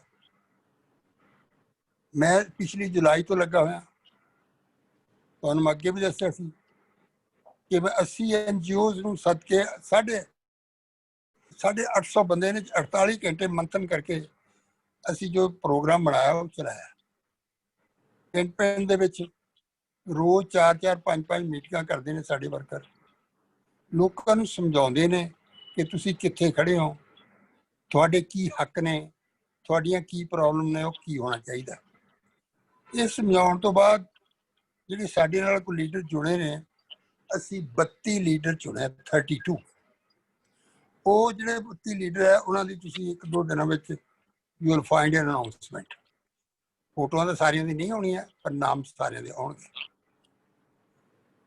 ਔਰ ਸਾਡਾ ਜੋ ਟੀਚਾ ਹੈ ਉਹ ਤਕਰੀਬਨ 101 ਲੀਡਰ ਨੂੰ ਲੱਭਣ ਦਾ ਪੰਜਾਬ ਦੇ ਵਿੱਚੋਂ। ਉਹ MLA ਲੱਭਣ ਦਾ ਨਹੀਂ ਹੈ, ਉਹ ਚਿਹਰੇ ਲੱਭਣ ਦਾ ਹੈ ਕਿ ਜਿਹੜੇ ਇਕੱਠੇ ਹੋ ਕੇ ਇਸ ਪੰਜਾਬ ਨੂੰ ਕੋਈ ਸੇਧ ਦੇ ਸਕਣ, ਚਲਾ ਸਕਣ ਔਰ ਆਪਣੀ ਸੈਲਫਲੈਸਲੀ ਚਲਾ ਸਕਣ। ਜੇ ਤੁਸੀਂ ਸਾਡਾ ਪ੍ਰੋਗਰਾਮ ਦੇਖਣਾ ਤੇ 25 ਤਾਰੀਖ ਨੂੰ ਅਸੀਂ ਚੰਡੀਗੜ੍ਹ ਦੇ ਵਿੱਚ ਮੀਟਿੰਗ ਕਰਨੀ ਹੈ, ਪ੍ਰੈਸ ਕਾਨਫਰੰਸ ਕਰਨੀ ਹੈ, ਪੂਰਾ ਪ੍ਰੋਗਰਾਮ ਹੈਗਾ। ਵੈਸੇ ਜਿਹੜਾ 11 ਮੁੱਦਿਆਂ ਤੇ ਅਸੀਂ ਉਹ ਦਿੱਤੇ ਆ, ਉਹ ਆਲਰੇਡੀ ਇਸ ਗਰੁੱਪ ਦੇ ਵਿੱਚ ਪਾ ਦਿੱਤੇ ਆ, ਪਤਾ ਨਹੀਂ ਕਿਸੇ ਨੇ ਪੜ੍ਹੇ ਕਿ ਨਹੀਂ ਪੜ੍ਹੇ। ਉਸ ਤੋਂ ਅਸੀਂ ਗਵਰਨਮੈਂਟ ਨੂੰ 1 ਮਹੀਨੇ ਦਾ ਨੋਟਿਸ ਦੇ ਕੇ ਉਸ ਤੋਂ ਬਾਅਦ ਸੰਘਰਸ਼ ਸ਼ੁਰੂ ਕਰਦਾ। ਲੀਡਰ ਉਹਦੇ ਵਿੱਚੋਂ ਨਿਕਲੇਗਾ। ਸਾਡਾ ਮਹੀਨਾ 1 ਮਹੀਨਾ ਸੰਘਰਸ਼ ਚੱਲੇਗਾ ਬੜਾ ਪੀਸਫੁਲੀ, ਕੋਈ ਨਾਅਰੇ ਨਹੀਂ, ਕੋਈ ਵਾਇਓਲੇਸ਼ਨ ਨਹੀਂ, ਕੋਈ ਸੰਵਿਧਾਨਕ ਦੇ ਵਿੱਚ ਰਹਿ ਕਰਾਂਗੇ। ਸਾਡਾ ਆਈਡੀਆ ਲੀਡਰ ਲੱਭਣਾ ਹੈ। So leader is to be found out. ਇਹ ਇੰਪੋਜ਼ ਨਹੀਂ ਕੀਤਾ ਜਾ ਸਕਦਾ। ਔਰ ਸਾਡਾ ਤਰੀਕਾ ਹੋ ਸਕਦਾ ਗਲਤ ਹੋਵੇ, ਪਰ ਸਾਡਾ ਤਰੀਕਾ ਹੈ ਕਿ ਸੰਘਰਸ਼ ਕਰੋ, ਲੋਕਾਂ ਨੂੰ ਐਜੂਕੇਟ ਕਰੋ। ਐਜੂਕੇਟ ਕਰਨ ਤੋਂ ਬਾਅਦ ਆਟੋਮੈਟਿਕਲੀ ਲੀਡਰਸ਼ਿਪ ਨਿਕਲੇਗੀ। ਜੇ ਅਸੀਂ ਕਰ ਦਈਏ ਲਓ ਜੀ ਇੱਕ ਪਾਰਟੀ ਖੜੀ ਕਰ ਲਈ ਆ, ਇਹਦਾ ਜੀ ਆਹ ਫਲਾਣਾ ਲੀਡਰ ਹੋਏਗਾ, ਤਾਂ ਲੋਕ ਕਹਿਣਗੇ ਜੀ ਇੱਕ ਹੋਰ ਆ ਗਏ। ਅੱਗੇ ਬਥੇਰੀਆਂ ਟੋਲੀਆਂ ਬਣੀ ਹੋਈਆਂ। ਸੋ ਇਹ ਜਿਹੜਾ ਆ ਮੈਂ ਤੁਹਾਡੇ ਕੋਲੋਂ ਆਸ ਰੱਖਦਾ ਹੈ ਕਿ ਤੁਸੀਂ ਕੋਈ ਸਾਨੂੰ ਗਾਈਡੈਂਸ ਦਿਓਗੇ ਜਿਹਦੇ ਵਿੱਚ ਅਸੀਂ ਐਡੀਸ਼ਨ ਕਰ ਸਕੀਏ। ਕਿ ਇਕੱਲੇ ਬੰਦੇ ਦੀ ਜਾਂ ਥੋੜ੍ਹੇ ਜਿਹੇ ਬੰਦਿਆਂ ਦੀ ਸੋਚ ਨਹੀਂ ਹੁੰਦੀ। ਸੋ ਮੈਂ ਇਸ ਗਰੁੱਪ ਤੋਂ ਇਹ ਉਮੀਦ ਕਰਦਾ ਕਿ ਸਾਨੂੰ ਮੈਥਡ ਦੱਸੋ, ਜੇ ਕੋਈ ਹੋਰ ਹੋ ਸਕਦਾ ਤਾਂ। ਜੇ ਇਹ ਮੈਥਡ ਤੁਸੀਂ ਠੀਕ ਸਮਝਦੇ ਹੋ ਤੇ ਸਾਡੇ ਨਾਲ ਜੁੜੋ। ਜਿਹੜਾ ਵੀ ਤੁਹਾਡੇ ਵਿੱਚੋਂ ਮੇਰਾ ਦੋਸਤ, ਸਾਡੇ ਦੋਸਤ, ਬਟ ਇਸ ਨੂੰ ਕੁਝ ਸਮਝਣਾ ਚਾਹੁੰਦੇ ਹੋਣਗੇ, ਉਹ ਇੰਡੀਵਿਜੂਅਲੀ ਮੈਨੂੰ ਟੈਲੀਫੋਨ ਕਰ ਦੇਣ ਜਾਂ ਮੇਰਾ ਟੈਲੀਫੋਨ ਲੈ ਕੇ ਕਰ ਦੇਣ। WhatsApp ਤੇ ਸਾਰਾ ਪ੍ਰੋਗਰਾਮ ਦੇ ਦਿਆਂਗਾ। ਸਾਡਾ ਸਭ ਕੁਝ ਮੁਕੰਮਲ ਕੀਤਾ ਹੋਇਆ ਔਰ ਅਸੀਂ we are going with speed. ਔਰ ਇੱਕ ਸਾਡਾ ਵਿਜ਼ਨ ਹੈ, ਉਸ ਮੁਤਾਬਕ ਚੱਲਦੇ ਆ। ਲੀਡਰ ਆਪਣੇ ਆਪ ਉੱਪਰਨਗੇ, ਉਹਦੇ ਵਿੱਚੋਂ ਇਮਾਨਦਾਰ ਬੰਦੇ ਲੱਭਣਗੇ ਜਿਹੜੇ ਆਪ ਨੂੰ ਡੈਡੀਕੇਟ ਕਰ ਦੇਣਗੇ। ਸੋ ਭਾਈ, ਜਿਹੜਾ ਯੋਗੀ ਤਾਂ ਹੀ ਬਣਦਾ ਜੇ ਜਿੰਮਦਿਆਂ ਮਰ ਜਾਣਾ ਹੋਵੇ, ਜੇ ਜਾਵੇ। ਅਸੀਂ ਉਹ ਬੰਦਾ ਜਿਹੜਾ ਖਾਹਿਸ਼ਮਾਨ ਹੋਵੇ ਕਿ ਮੈਂ ਕੋਈ MLA ਲੜੂੰਗਾ ਜਾਂ ਮੈਨੂੰ ਆਹ ਮਿਲੇਗੀ, ਉਹ ਸਾਡੇ ਨਾਲ ਨਹੀਂ ਚੱਲ ਸਕਦਾ। ਉਹ ਜਿਹੜੇ MLA ਕਰਨੇ ਆ ਲੋਕ ਆਪ ਕੱਢ ਕੇ ਦੇਣਗੇ। ਜੇ ਅਸੀਂ ਪਾਰਟੀ, ਹਾਲੇ ਪਾਰਟੀ ਵੀ ਨਹੀਂ ਹੈ, ਕੋਈ ਪਾਰਟੀ ਨਹੀਂ ਸਾਡੀ। ਇੱਕ ਲਹਿਰ ਹੈ, ਅਧਿਕਾਰ ਲਹਿਰ, ਇੱਕ ਕੋਆਰਡੀਨੇਸ਼ਨ ਕਮੇਟੀ ਹੈ NGO ਦੀ। ਤੇ ਉਹ ਜਨਰਲੀ ਬਾਪੂ ਜੀ ਜਨਰਲੀ ਦੱਸੋ ਵੀ ਪੰਜਾਬ ਚ ਲੀਡਰ ਕਿਵੇਂ ਪੈਦਾ ਕੀਤੇ ਜਾਣ, ਲੱਭੇ ਕਿਵੇਂ ਜਾਣ? ਅਸੀਂ ਕੱਲ ਦੱਸ ਰਹੇ ਹਾਂ। ਅਸੀਂ ਉਹ ਤੁਹਾਡੇ ਵਾਲਾ ਦੇਖੋ, ਉਹਦੇ ਅਸੀਂ ਹੋ ਸਕਦਾ ਅਸੀਂ ਠੀਕ ਹੋਈਏ ਨਾ ਹੋਈਏ, ਪਰ ਜੋ ਸਾਡਾ ਤਰੀਕਾ ਇਹ ਹੈ, ਅਸੀਂ ਪਿੰਡਾਂ ਦੇ ਵਿੱਚ ਜਾਂਦੇ ਹਾਂ, ਪਿੰਡਾਂ ਦੇ ਲੋਕਾਂ ਨੂੰ ਇਕੱਠਾ ਕਰਦੇ ਹਾਂ, ਉਹਨਾਂ ਨੂੰ ਸਮਝਾਉਂਦੇ ਹਾਂ। ਉਹਨਾਂ ਵਿੱਚੋਂ ਲੀਡਰ ਪੈਦਾ ਹੁੰਦੇ ਆ ਉਸ ਪਿੰਡ ਦੇ, ਉਸ ਏਰੀਏ ਦੇ। ਉਹਨਾਂ ਨੂੰ ਫਿਰ ਅਸੀਂ ਜਦ ਲਾਸਟ ਦੇ ਵਿੱਚ 1 ਨਵੰਬਰ ਤੋਂ ਅਸੀਂ 22 ਡਿਸਟ੍ਰਿਕਟ ਦੇ ਵਿੱਚੋਂ ਰੋਜ਼ ਇੱਕ ਡਿਸਟ੍ਰਿਕਟ ਚੋਂ 5-5, 7-7, 10 ਬੰਦੇ ਆਉਣਗੇ। ਉਹ 24 hours will remain with us. ਔਰ ਉਹਨਾਂ ਨੂੰ ਦੱਸਾਂਗੇ ਵੀ ਪ੍ਰੋਗਰਾਮ। ਉਹਨਾਂ ਵਿੱਚੋਂ ਲੀਡਰ ਨਿਕਲੇਗਾ। ਲੀਡਰ ਸੰਘਰਸ਼ ਤੋਂ ਨਿਕਲੇਗਾ, ਲੀਡਰ ਗੱਲਬਾਤ ਚੋਂ ਨਿਕਲੇਗਾ, ਲੀਡਰ ਲੋਕਾਂ ਦੇ ਪਸੰਦ ਦਾ ਨਿਕਲੇਗਾ। ਔਰ ਇਹ ਜਿਹੜਾ ਕੋਈ ਜਿਹੜਾ ਲੀਡਰ ਆਪਣੇ ਆਪ ਨਹੀਂ ਚੁਣਿਆ ਜਾ ਸਕਦਾ। ਔਰ ਉਹਦੇ ਵਿੱਚ ਜਿਹੜੀ ਸਾਡੀ ਇਹ ਸੈਂਟਰਲ ਕਾਉਂਸਲ ਹੈ, ਜਿਹਦੇ ਕਿ 101 ਮੈਂਬਰ ਹੋਏਗਾ, ਉਹਦੇ ਵਿੱਚੋਂ ਫਿਰ ਅਸੀਂ ਉਹਨੂੰ ਜਿਹੜਾ ਕੋਈ ਲੀਡਰ ਜਿਹੜਾ ਬਣੇਗਾ। It's a joint leadership, it a cooperative leadership. ਕਿਸੇ ਇੱਕ ਬੰਦੇ ਦੇ ਡੋਮੀਨੈਂਸ ਨਹੀਂ ਹੈ। ਮੈਂ ਤੁਹਾਨੂੰ ਸ਼ਾਇਦ ਥੋੜ੍ਹੀਆਂ ਤਸਵੀਰਾਂ ਵੀ ਪਾਈਆਂ ਸੀਗੀਆਂ ਕਿ ਅਸੀਂ ਕੀ ਕਰ ਰਹੇ ਹਾਂ ਵਿਲੇਜ ਬਾਈ ਵਿਲੇਜ। ਸੋ ਜੇ ਕੋਈ ਖਾਹਿਸ਼ ਹੈ ਪੰਜਾਬ ਨੂੰ ਕੋਈ ਦੇਣ ਦੀ, ਜੇ ਸਾਡੇ ਨਾਲ ਜੁੜਨ ਦੀ ਖਾਹਿਸ਼ ਹੈ, ਤਾਂ ਪਲੀਜ਼ ਇੰਡੀਵਿਜੂਅਲੀ ਟੈਲੀਫੋਨ ਕਰੋ ਜਾਂ ਮੇਰੇ ਤੋਂ WhatsApp ਤੇ ਮੈਂ ਤੁਹਾਨੂੰ ਸਭ ਆਪਣਾ ਪ੍ਰੋਗਰਾਮ ਭੇਜ ਦਿਆਂਗਾ। ਸਾਰਿਆਂ ਨੂੰ ਇਕੱਠੇ ਹੋਣ ਦੀ ਲੋੜ ਹੈ। ਹਾਂ, ਥੈਂਕ ਯੂ ਬਾਪੂ ਜੀ। Thank you sir. ਲਾਸਟ ਤੇ ਇਹ ਤੋਂ ਪਹਿਲਾਂ ਕਿ ਆਪਾਂ ਇਹਨੂੰ ਸੰਪੂਰਨ ਕਰੀਏ ਇਸ ਸ਼ੁਭ ਆਰੰਭ ਨੂੰ, ਮੈਂ ਥੋੜਾ ਜਿਹਾ ਇਹਨੂੰ ਸਮਰਾਈਜ਼ ਕਰ ਦਿਆਂ। ਕਰਨਲ ਪੰਨੂ ਜੀ ਨੇ ਸੀ ਰਾਜਾ ਗੋਪਾਲਾਚਾਰੀਆ ਤੋਂ ਲੈ ਕੇ, ਪਲੇਟੋ ਤੋਂ ਲੈ ਕੇ, RSS ਤੋਂ ਲੈ ਕੇ, ਫਿਲਾਸਫਰ ਕਿੰਗ ਟਾਟ ਬਾਈ ਸੇਂਟਸ, ਤੇ ਉਹਨਾਂ ਨੇ ਆਪਣਾ ਅੱਛਾ ਸਾਰਾ ਕੁਝ ਦਿੱਤਾ ਤੇ ਬਹੁਤ ਮੈਂ ਧੰਨਵਾਦੀ ਹਾਂ, ਉਹਨਾਂ ਨੇ ਬਹੁਤ ਮਿਹਨਤ ਕੀਤੀ। ਵਿਕਰਮ ਬਾਜਵਾ ਜੀ ਨੇ 117 MLAs ਤੋਂ ਤੇ ਜਿਹੜੇ MPs ਨੇ ਪੰਜਾਬ ਸਟੇਟ ਦੇ, ਉਹਨਾਂ ਤੋਂ ਬਿਯੋਂਡ ਮਲਟੀਲੈਟਰਲ ਜਿਹੜੀ ਮਲਟੀ ਲੈਵਲ ਲੀਡਰਸ਼ਿਪ ਦੀ ਗੱਲ ਕੀਤੀ, ਚਾਣਕਿਆ ਦੀ ਗੱਲ ਕੀਤੀ, ਇਲੈਕਸ਼ਨ ਕਮਿਸ਼ਨ ਦੀ ਸਾਈਟ ਤੇ ਉਹਨਾਂ ਨੇ ਰਿਸਰਚ ਕੀਤੀ 1951 ਦੇ ਐਕਟ ਦੀ, ਤੇ ਸਰਜੀਕਲ ਸਟ੍ਰਾਈਕ ਕਰਕੇ ਰਾਈਟ ਪੀਪਲ ਰਾਈਟ ਪਲੇਸ ਲੱਭਣ ਲਈ ਝਟਕਾ ਸੋਲੂਸ਼ਨ ਅਡਾਪਟ ਕਰਨ ਲਈ ਕਿਵੇਂ ਅਸੀਂ ਲੀਡਰ ਲੱਭੀਏ। ਅਸਲ 'ਚ 2022 ਵਾਸਤੇ ਪੰਜਾਬ 'ਚ ਕ੍ਰਾਂਤੀ ਕਿਵੇਂ ਲੈ ਕੇ ਆਈਏ, ਅੱਛੇ ਬੰਦੇ ਕਿੱਥੋਂ ਪੈਦਾ ਕਰੀਏ, ਪਾਰਟੀਆਂ ਦੇ ਲੈਵਲ ਤੋਂ ਉੱਪਰ ਉੱਠ ਕੇ, ਸੈਲਫ ਜਿਹੜੇ ਆਪਣੀ ਪ੍ਰਮੋਸ਼ਨ ਤੋਂ ਉੱਪਰ ਉੱਠ ਕੇ, ਇਹ ਅਸਲ 'ਚ ਉਹਦਾ ਇਹ ਕੋਸ਼ਿਸ਼ ਸੀਗੀ ਮੇਰੇ ਵੱਲੋਂ, ਆਪਣੇ ਵੱਲੋਂ, ਸਾਰਿਆਂ ਵੱਲੋਂ। ਤੇ ਭੁਪਿੰਦਰ ਜੀ ਅਗਲੀ ਵਾਰ ਕੁਝ ਦੱਸਣਗੇ। ਤੇ ਕਰਨਲ ਲਖਨਪਾਲ ਜੀ ਨੇ ਕਮਿਟਡ ਤੇ ਓਨੈਸਟ ਲੀਡਰਸ਼ਿਪ ਦੀ ਗੱਲ ਕੀਤੀ, ਜਿਹੜਾ ਵੈਂਡਾਟਾ ਨਾ ਰੱਖਦਾ ਹੋਵੇ, ਜਿਹੜਾ ਗ੍ਰੀਡੀ ਨਾ ਹੋਵੇ, ਜਿਹੜਾ ਅਪਰੋਚੇਬਲ ਹੋਵੇ, ਐਕਸੈਸਿਬਲ ਹੋਵੇ। ਅਸੀਂ ਦੇਖਿਆ ਕਈ ਲੀਡਰ ਐਕਸੈਸਿਬਲ ਹੀ ਨਹੀਂ ਹੈਗੇ, ਕਈ ਫੋਨ ਹੀ ਨਹੀਂ ਚੱਕਦੇ, ਕਈ ਤੁਹਾਡੀ ਗੱਲ ਨਹੀਂ ਚੰਗੀ ਤਰ੍ਹਾਂ ਸਮਝਦੇ, ਤੁਹਾਡੀ ਥਾਂ ਤੇ ਆਪਣੇ ਆਪ ਨੂੰ ਰੱਖ ਕੇ ਆਪਣੀ ਉਹ ਦੁੱਖ ਦਰਦ ਨਹੀਂ ਸਮਝਦੇ, ਤੁਹਾਡੀ ਥਾਂ ਤੇ ਆਪਣੇ ਆਪ ਨੂੰ ਰੱਖ ਕੇ ਉਹ ਦੁੱਖ ਦਰਦ ਨਹੀਂ ਸਮਝਦੇ, ਫਿਰ ਉਹ ਦੁੱਖ ਮਿਟਾਣਗੇ ਕਿਵੇਂ? ਵਿਜ਼ਨਰੀ ਹੋਣਾ ਚਾਹੀਦਾ, ਪੰਜਾਬੀ ਕਲਚਰ ਤੇ ਹਿਸਟਰੀ ਦੀ ਉਹਨੂੰ ਸਮਝ ਆਉਣੀ ਚਾਹੀਦੀ ਹੈ, ਉਹ ਲੋਕਾਂ ਦੇ ਵਿੱਚੋਂ ਹੋਣਾ ਚਾਹੀਦਾ, ਉਹਦੇ ਚ ਕੈਪੈਸਿਟੀ ਹੋਣੀ ਚਾਹੀਦੀ ਹੈ। ਇਹ ਕਰਨਲ ਲਖਨਪਾਲ ਜੀ ਨੇ ਬੜਾ ਅੱਛਾ ਇਹਦਾ ਵਿਚਾਰ ਵਰਣਨ ਕੀਤਾ। ਹਰਕੇਸ਼ ਸਿੱਧੂ ਜੀ ਨੇ ਪੰਜਾਬ ਅਲੱਗ ਚੀਜ਼ ਹੈ ਸਾਰੇ ਦੇਸ਼ ਤੋਂ, ਉਹ ਜਿਹੜੀ ਵਿਲੱਖਣਤਾ ਹੈ ਪੰਜਾਬ ਦੀ, ਉਹ ਜਿਹੜੀ ਦਿੱਲੀ ਤੋਂ ਤਾਰ ਨਾ ਖੜਕੇ, ਜਿਹੜਾ ਨੈਪੋਟਿਜ਼ਮ ਨਾ ਹੋਵੇ, ਆਪ ਅਕਾਲੀ ਦਲ ਤੇ ਐਥਿਕਸ ਕਮੇਟੀ ਦੀ, ਕੈਂਪੇਨ ਕਮੇਟੀ ਦੀ, ਨੋ MLA, ਨੋ MP, ਨੋ CM, 2 ਵਾਰ ਤੋਂ ਵੱਧ ਨਾ ਬਣੇ, ਡੂਜ਼ ਐਂਡ ਡੋਂਟਸ ਦੀ, ਹਲਕਾ ਇੰਚਾਰਜ ਜਾਂ ਮੁੱਦੇ ਕੀ ਹੁੰਦੇ ਨੇ, ਇਹਨਾਂ ਦੀ ਗੱਲ ਕੀਤੀ। ਤੇ ਉੱਤਮ ਸਿੰਘ ਗਿੱਲ ਜੀ ਨੇ ਬਹੁਤ ਪਿਆਰਾ ਜੋਸ਼ ਭਰਤਾ ਸਾਰੀ ਮੀਟਿੰਗ 'ਚ, ਤੇ ਮੈਨੂੰ ਬਹੁਤ ਅੱਛਾ ਲੱਗਿਆ, ਮੇਰਾ ਮਨ ਖੁਸ਼ ਹੋਇਆ ਉਹਨਾਂ ਨੂੰ ਅਸਲ 'ਚ ਉਹਨਾਂ ਨੂੰ ਮੈਂ ਇੱਕਦਮ ਹੀ ਕਹਿਤਾ ਬੈਠੇ ਨੂੰ ਬੋਲਣ ਵਾਸਤੇ, ਤੇ ਉਹਨਾਂ ਨੇ ਬਹੁਤ ਅੱਛਾ ਬੋਲਿਆ। ਤੇ ਬਲਦੇਵ ਜੀ ਜੋ ਬਹੁਤ ਪਿਆਰੇ ਟੀਚਰ ਵੀ ਨੇ, ਉਹਨਾਂ ਨੇ ਲੀਡਰਸ਼ਿਪ ਕ੍ਰਾਈਸਿਸ ਦੀ ਗੱਲ ਕੀਤੀ, ਇਹ ਗੱਲ ਕਹੀ ਕਿ ਕਾਮਨ ਲੋਕਾਂ 'ਚੋਂ ਲੀਡਰ ਹੋਵੇ। ਸੋ ਇਹ ਜਿਹੜੀ ਕੋਸ਼ਿਸ਼ ਹੈ, ਮੈਨੂੰ ਲੱਗਦਾ ਵੀ ਇਹ ਜਿਹੀਆਂ ਕੋਸ਼ਿਸ਼ਾਂ 'ਚੋਂ ਅਸੀਂ ਅੱਗੇ ਤੁਰਾਂਗੇ। ਤੇ ਸਰਦਾਰ ਬਾਈ ਪ੍ਰਗਟ ਨੇ ਪਾਵਰ ਆਫ ਨਾਓ, ਹੁਣ ਦੇ ਟਾਈਮ ਦੀ ਗੱਲ ਕੀਤੀ, ਪਿੱਛੋਂ ਅਸੀਂ ਸਿੱਖ ਸਕਦੇ ਹਾਂ, ਅਗਲਾ ਅਸੀਂ ਦੇਖ ਸਕਦੇ ਹਾਂ, ਵਿਜ਼ੂਅਲਾਈਜ਼ ਕਰ ਸਕਦੇ ਹਾਂ, ਪਰ ਹੁਣ ਸਾਨੂੰ ਕਰਨਾ ਪਏਗਾ। ਉਹਨਾਂ ਨੇ ਟੀਮ ਲੀਡਰਸ਼ਿਪ ਦੀ ਗੱਲ, ਟੀਮ ਪਲੇਅਰ ਦੀ ਬਣਨ ਦੀ ਗੱਲ ਕੀਤੀ, ਟੀਮ ਕਲੈਕਟਿਵ ਰਿਸਪੌਂਸਿਬਿਲਿਟੀ ਦੀ ਗੱਲ ਕੀਤੀ, ਕਲੈਕਟਿਵਲੀ ਚੱਲਣ ਦਾ ਜਿਹੜਾ ਸੰਕਲਪ ਸੀ, ਉਹ ਉਹਨਾਂ ਨੇ ਜੋਸ਼ ਤੇ ਫੋਰਸ, ਜਿਹੜੀ ਸਾਰਿਆਂ 'ਚ ਵੇਰੀਏਸ਼ਨ ਹੈ, to take them all along, ਸਾਰਿਆਂ ਨੂੰ ਨਾਲ ਲੈਣ ਦੀ ਬਿਗੇਸਟ ਐਬਿਲਿਟੀ ਹੈ, ਜਿਹੜੀ ਸਭ ਤੋਂ ਵੱਡੀ ਕਾਬਲੀਅਤ, ਉਹਦੀ ਗੱਲ ਪ੍ਰਗਟ ਬਾਈ ਨੇ ਕੀਤੀ। ਉਹਨਾਂ ਨੇ ਇਹ ਵੀ, ਉਹ ਮੈਂ ਹਮੇਸ਼ਾ ਦੇਖਿਆ ਡੈਮੋਕ੍ਰੇਸੀ ਦੀ ਗੱਲ ਕਰਦੇ ਨੇ, ਕਸਟੋਡੀਅਨ, ਆਪਾਂ ਕਸਟੋਡੀਅਨ ਆ, ਸਿਰਫ ਓਨਰ ਨਹੀਂ ਆ, ਇਹ ਗੱਲ ਕੀਤੀ। ਤੇ ਜਨਰਲ ਲਾਂਬਾ ਜੀ ਨੇ ਹਿਸਟੋਰੀਕਲੀ ਪੰਜਾਬ ਨੂੰ ਲਿਆ, ਕੇਸ ਸਟੱਡੀ ਮਹਾਰਾਜਾ ਰਣਜੀਤ ਸਿੰਘ ਜੀ ਦੀ ਬੜੀ ਪਿਆਰੀ ਉਹਨਾਂ ਨੇ ਸਾਰਾ ਵਰਣਨ ਕੀਤਾ। ਤੇ ਉਹਨਾਂ ਦਾ ਐਜੂਕੇਸ਼ਨ ਵਾਲਾ ਕਾਇਦਾ ਤਾਂ ਮੈਨੂੰ ਹੁਣ ਵੀ ਬਹੁਤ ਰੈਵੋਲੂਸ਼ਨਰੀ ਲੱਗਦਾ, ਜਿਹੜਾ 3 ਮਹੀਨਿਆਂ 'ਚ ਸਭ ਨੂੰ ਗੁਰਮੁਖੀ ਫਾਰਸੀ ਸਿਖਾਉਂਦੇ ਸੀ, ਤੇ ਕਿੰਨੇ 87% ਤੋਂ ਲੋਕ ਵੱਧ ਜ਼ਿਆਦਾ ਲਿਟਰੇਟ ਸੀਗੇ ਜਦੋਂ ਅੰਗਰੇਜ਼ਾਂ ਨੇ ਕਬਜ਼ਾ ਕੀਤਾ ਪੰਜਾਬ ਤੇ। ਉਹ ਲੀਡਰਸ਼ਿਪ, ਜਦੋਂ ਕਿ ਆਪ ਇੰਨਾ ਜ਼ਿਆਦਾ ਪੜ੍ਹੇ ਲਿਖੇ ਨਹੀਂ ਸੀਗੇ, ਕਿੰਨੇ ਰੀਅਲਿਸਟਿਕ ਸੀਗੇ, ਕੋਈ ਬਿਲਡਿੰਗ ਉਹਨਾਂ ਦੇ ਨਾਮ ਤੇ ਨਹੀਂ ਸੀ। ਤੇ ਹੈਨਰੀ ਨੇ ਉਹਨਾਂ ਬਾਰੇ ਕਿੰਨਾ ਅੱਛਾ ਲਿਖਿਆ। ਸਰਦਾਰ ਹਰੀ ਸਿੰਘ ਨਲੂਆ ਵਰਗੇ ਲੀਡਰ ਅਸਲ 'ਚ ਉਹ ਹੁੰਦਾ ਜਿਹੜਾ ਹੋਰ ਲੀਡਰ ਪੈਦਾ ਕਰੇ, ਇਹ ਵੀ ਇੱਕ ਗੱਲ, ਹੋਰ ਵਿੱਚੋਂ ਲੀਡਰ ਪੈਦਾ ਕਰੇ, ਹੋਰਾਂ ਨੂੰ ਇੰਸਪਾਇਰ ਕਰੇ। ਮੇਰੇ ਕੋਲ, ਮੈਂ ਵਿਕਰਮ ਬਾਜਵਾ ਜੀ ਨੂੰ ਕੱਲ ਗੱਲ ਕਰ ਰਿਹਾ ਸੀ, ਮੇਰੇ ਕੋਲ 25 ਕੁਆਲਿਟੀਜ਼ ਲਿਖੀਆਂ ਹੋਈਆਂ ਨੇ ਲੀਡਰਸ਼ਿਪ ਦੀਆਂ, ਤੇ ਉਹ 25 ਜੇ ਮੈਂ ਵਰਣਨ ਕਰਨ ਲੱਗਾ ਤਾਂ ਲੰਬਾ ਹੋ ਜਾਏਗਾ, ਪਰ ਉਹ ਹੋਣੀਆਂ ਚਾਹੀਦੀਆਂ ਨੇ। ਉਹ ਕੋਈ ਜ਼ਿਆਦਾ ਵੱਡੀਆਂ ਨਹੀਂ। ਤੇ ਡਾਕਟਰ ਜੌਲ ਜੀ ਨੇ ਗੱਲੀ ਯੋਗ ਨਾ ਹੋਏ ਲੀਡਰ ਕਿਵੇਂ ਲੱਭੀਏ ਇਹ ਗੱਲ ਕੀਤੀ। ਤੇ ਹੁਣ ਮੈਂ ਆਖਰੀ ਆਪਦੇ ਪੜਾਅ ਤੇ ਆ ਗਿਆ। ਮੈਂ ਸੋਚਦਾ ਵੀ ਜਿਹੜੀ ਐਜੂਕੇਸ਼ਨ ਦੀ ਮੈਸਿਵ ਐਜੂਕੇਸ਼ਨਲ ਰੈਵੋਲੂਸ਼ਨ ਸਾਨੂੰ ਮਦਦ ਕਰੇਗੀ ਲੀਡਰ ਲੱਭਣ 'ਚ।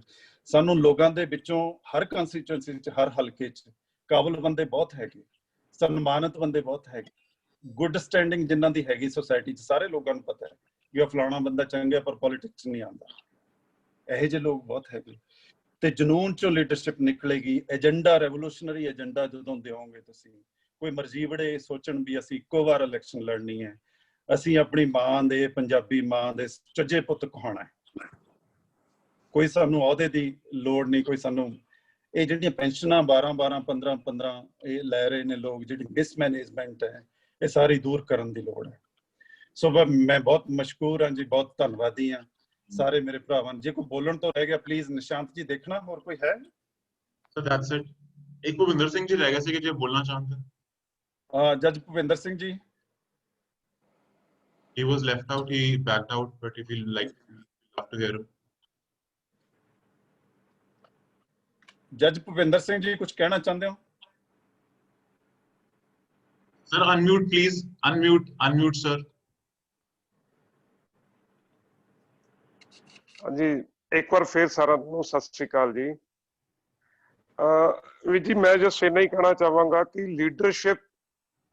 ਲੀਡਰਸ ਇਵੋਲਵ ਹੋ ਸਕਦੇ ਨੇ, it cannot B found out. ਮੈਨੂੰ ਇਹ ਲੱਗਦਾ ਵੀ ਇਵੋਲਵ ਹੋਣ ਦਾ ਇੱਕ ਤਰੀਕਾ ਲੱਭਣ ਦੀ ਲੋੜ ਆ ਵੀ ਲੀਡਰ ਨੂੰ ਇਵੋਲਵ ਕਿਵੇਂ ਕਰਨਾ, ਕਿਸ ਤਰ੍ਹਾਂ ਕੋਈ ਰਸਤਾ ਲੱਭਿਆ ਜਾਵੇ ਜਿੰਦੇ ਨਾਲ ਜਿਹੜੀ ਸੁਸਾਇਟੀ ਇਸ ਵੇਲੇ ਬਿਲਕੁਲ ਨੈਗੇਟਿਵਿਟੀ ਵਿੱਚ ਚਲੀ ਗਈ ਹੈ, ਸਾਡੇ ਸਮਾਜ ਦੇ ਵਿੱਚ ਕਰੈਕਟਰ ਦੀ ਬਿਲਕੁਲ ਹੀ ਮਤਲਬ ਜਿਵੇਂ ਕਹਿਣ ਦੀਵਾ ਲੈ ਕੇ ਲੱਭਣ ਦੀ ਲੋੜ ਪੈ ਗਈ ਹੈ ਸਾਨੂੰ, ਕਰੈਕਟਰ ਵਾਲੇ ਬੰਦੇ ਲੱਭਣ ਦੀ। ਕਰੈਕਟਰ ਅਸੈਸੀਨੇਸ਼ਨ ਹੋ ਚੁੱਕਿਆ, ਕਰੈਕਟਰ ਖਤਮ ਹੋ ਚੁੱਕਿਆ। ਸੋ ਪੁਆਇੰਟ ਤਾਂ ਇਹ ਹੈ ਕਿ ਜੀ ਕਰੈਕਟਰ ਲੱਭਣਾ, ਔਰ ਇਹ ਸਾਰਾ ਲੀਡਰ ਤਾਂ ਇਵੋਲਵ ਹੋਏਗਾ ਜੀ ਸੁਸਾਇਟੀ ਚੋਂ, ਜਿਵੇਂ ਸਾਰਿਆਂ ਨੇ ਗੱਲ ਕੀਤੀ ਹੈ। ਪਰ ਜਿਹੜੀ ਕੋਸ਼ਿਸ਼ ਆਪਾਂ ਕਰ ਰਹੇ ਹਾਂ, ਜਿਵੇਂ ਆਪ ਜੀ ਕਹਿ ਰਹੇ ਹੋ, ਸਾਰਾ ਮੇਰਾ ਖਿਆਲ ਹੈ ਕਿ ਜੇ ਕੋਸ਼ਿਸ਼ ਅੱਗੇ ਜਾਰੀ ਕੀਤੀ ਜਾਵੇ, ਕੰਟੀਨਿਊ ਕੀਤਾ ਜਾਵੇ, ਤਾਂ ਸਟੈਪ ਬਾय ਸਟੈਪ ਕੁਛ ਨਾ ਕੁਛ ਜ਼ਰੂਰ ਨਿਕਲ ਆਏਗਾ ਜੀ ਇਸ ਵਿੱਚੋਂ। Thank you so much. Thank you very much. ਮੈਨੂੰ ਇੱਕ ਪੋਇਮ ਦੀਆਂ ਦੋ ਲਾਈਨਾਂ ਯਾਦ ਆ ਗਈਆਂ ਜਾਂਦੇ ਜਾਂਦੇ। ਉਹ ਕਹਿੰਦੇ ਨੇ, ਕੀ ਹੋਇਆ ਜੇ ਸਾਰਾ ਥਲ ਨਾ ਅਸੀਂ ਗਾ ਸਕੇ, ਕਿਤੇ ਕਿਤੇ ਤਾਂ ਸਾਡੇ ਜਨੂਨ ਦੀ ਪੈੜ ਵੀ ਹੈ। Thank you very much. ਮਿਹਰਬਾਨੀ ਸਾਰਿਆਂ ਦਾ, ਧੰਨਵਾਦ।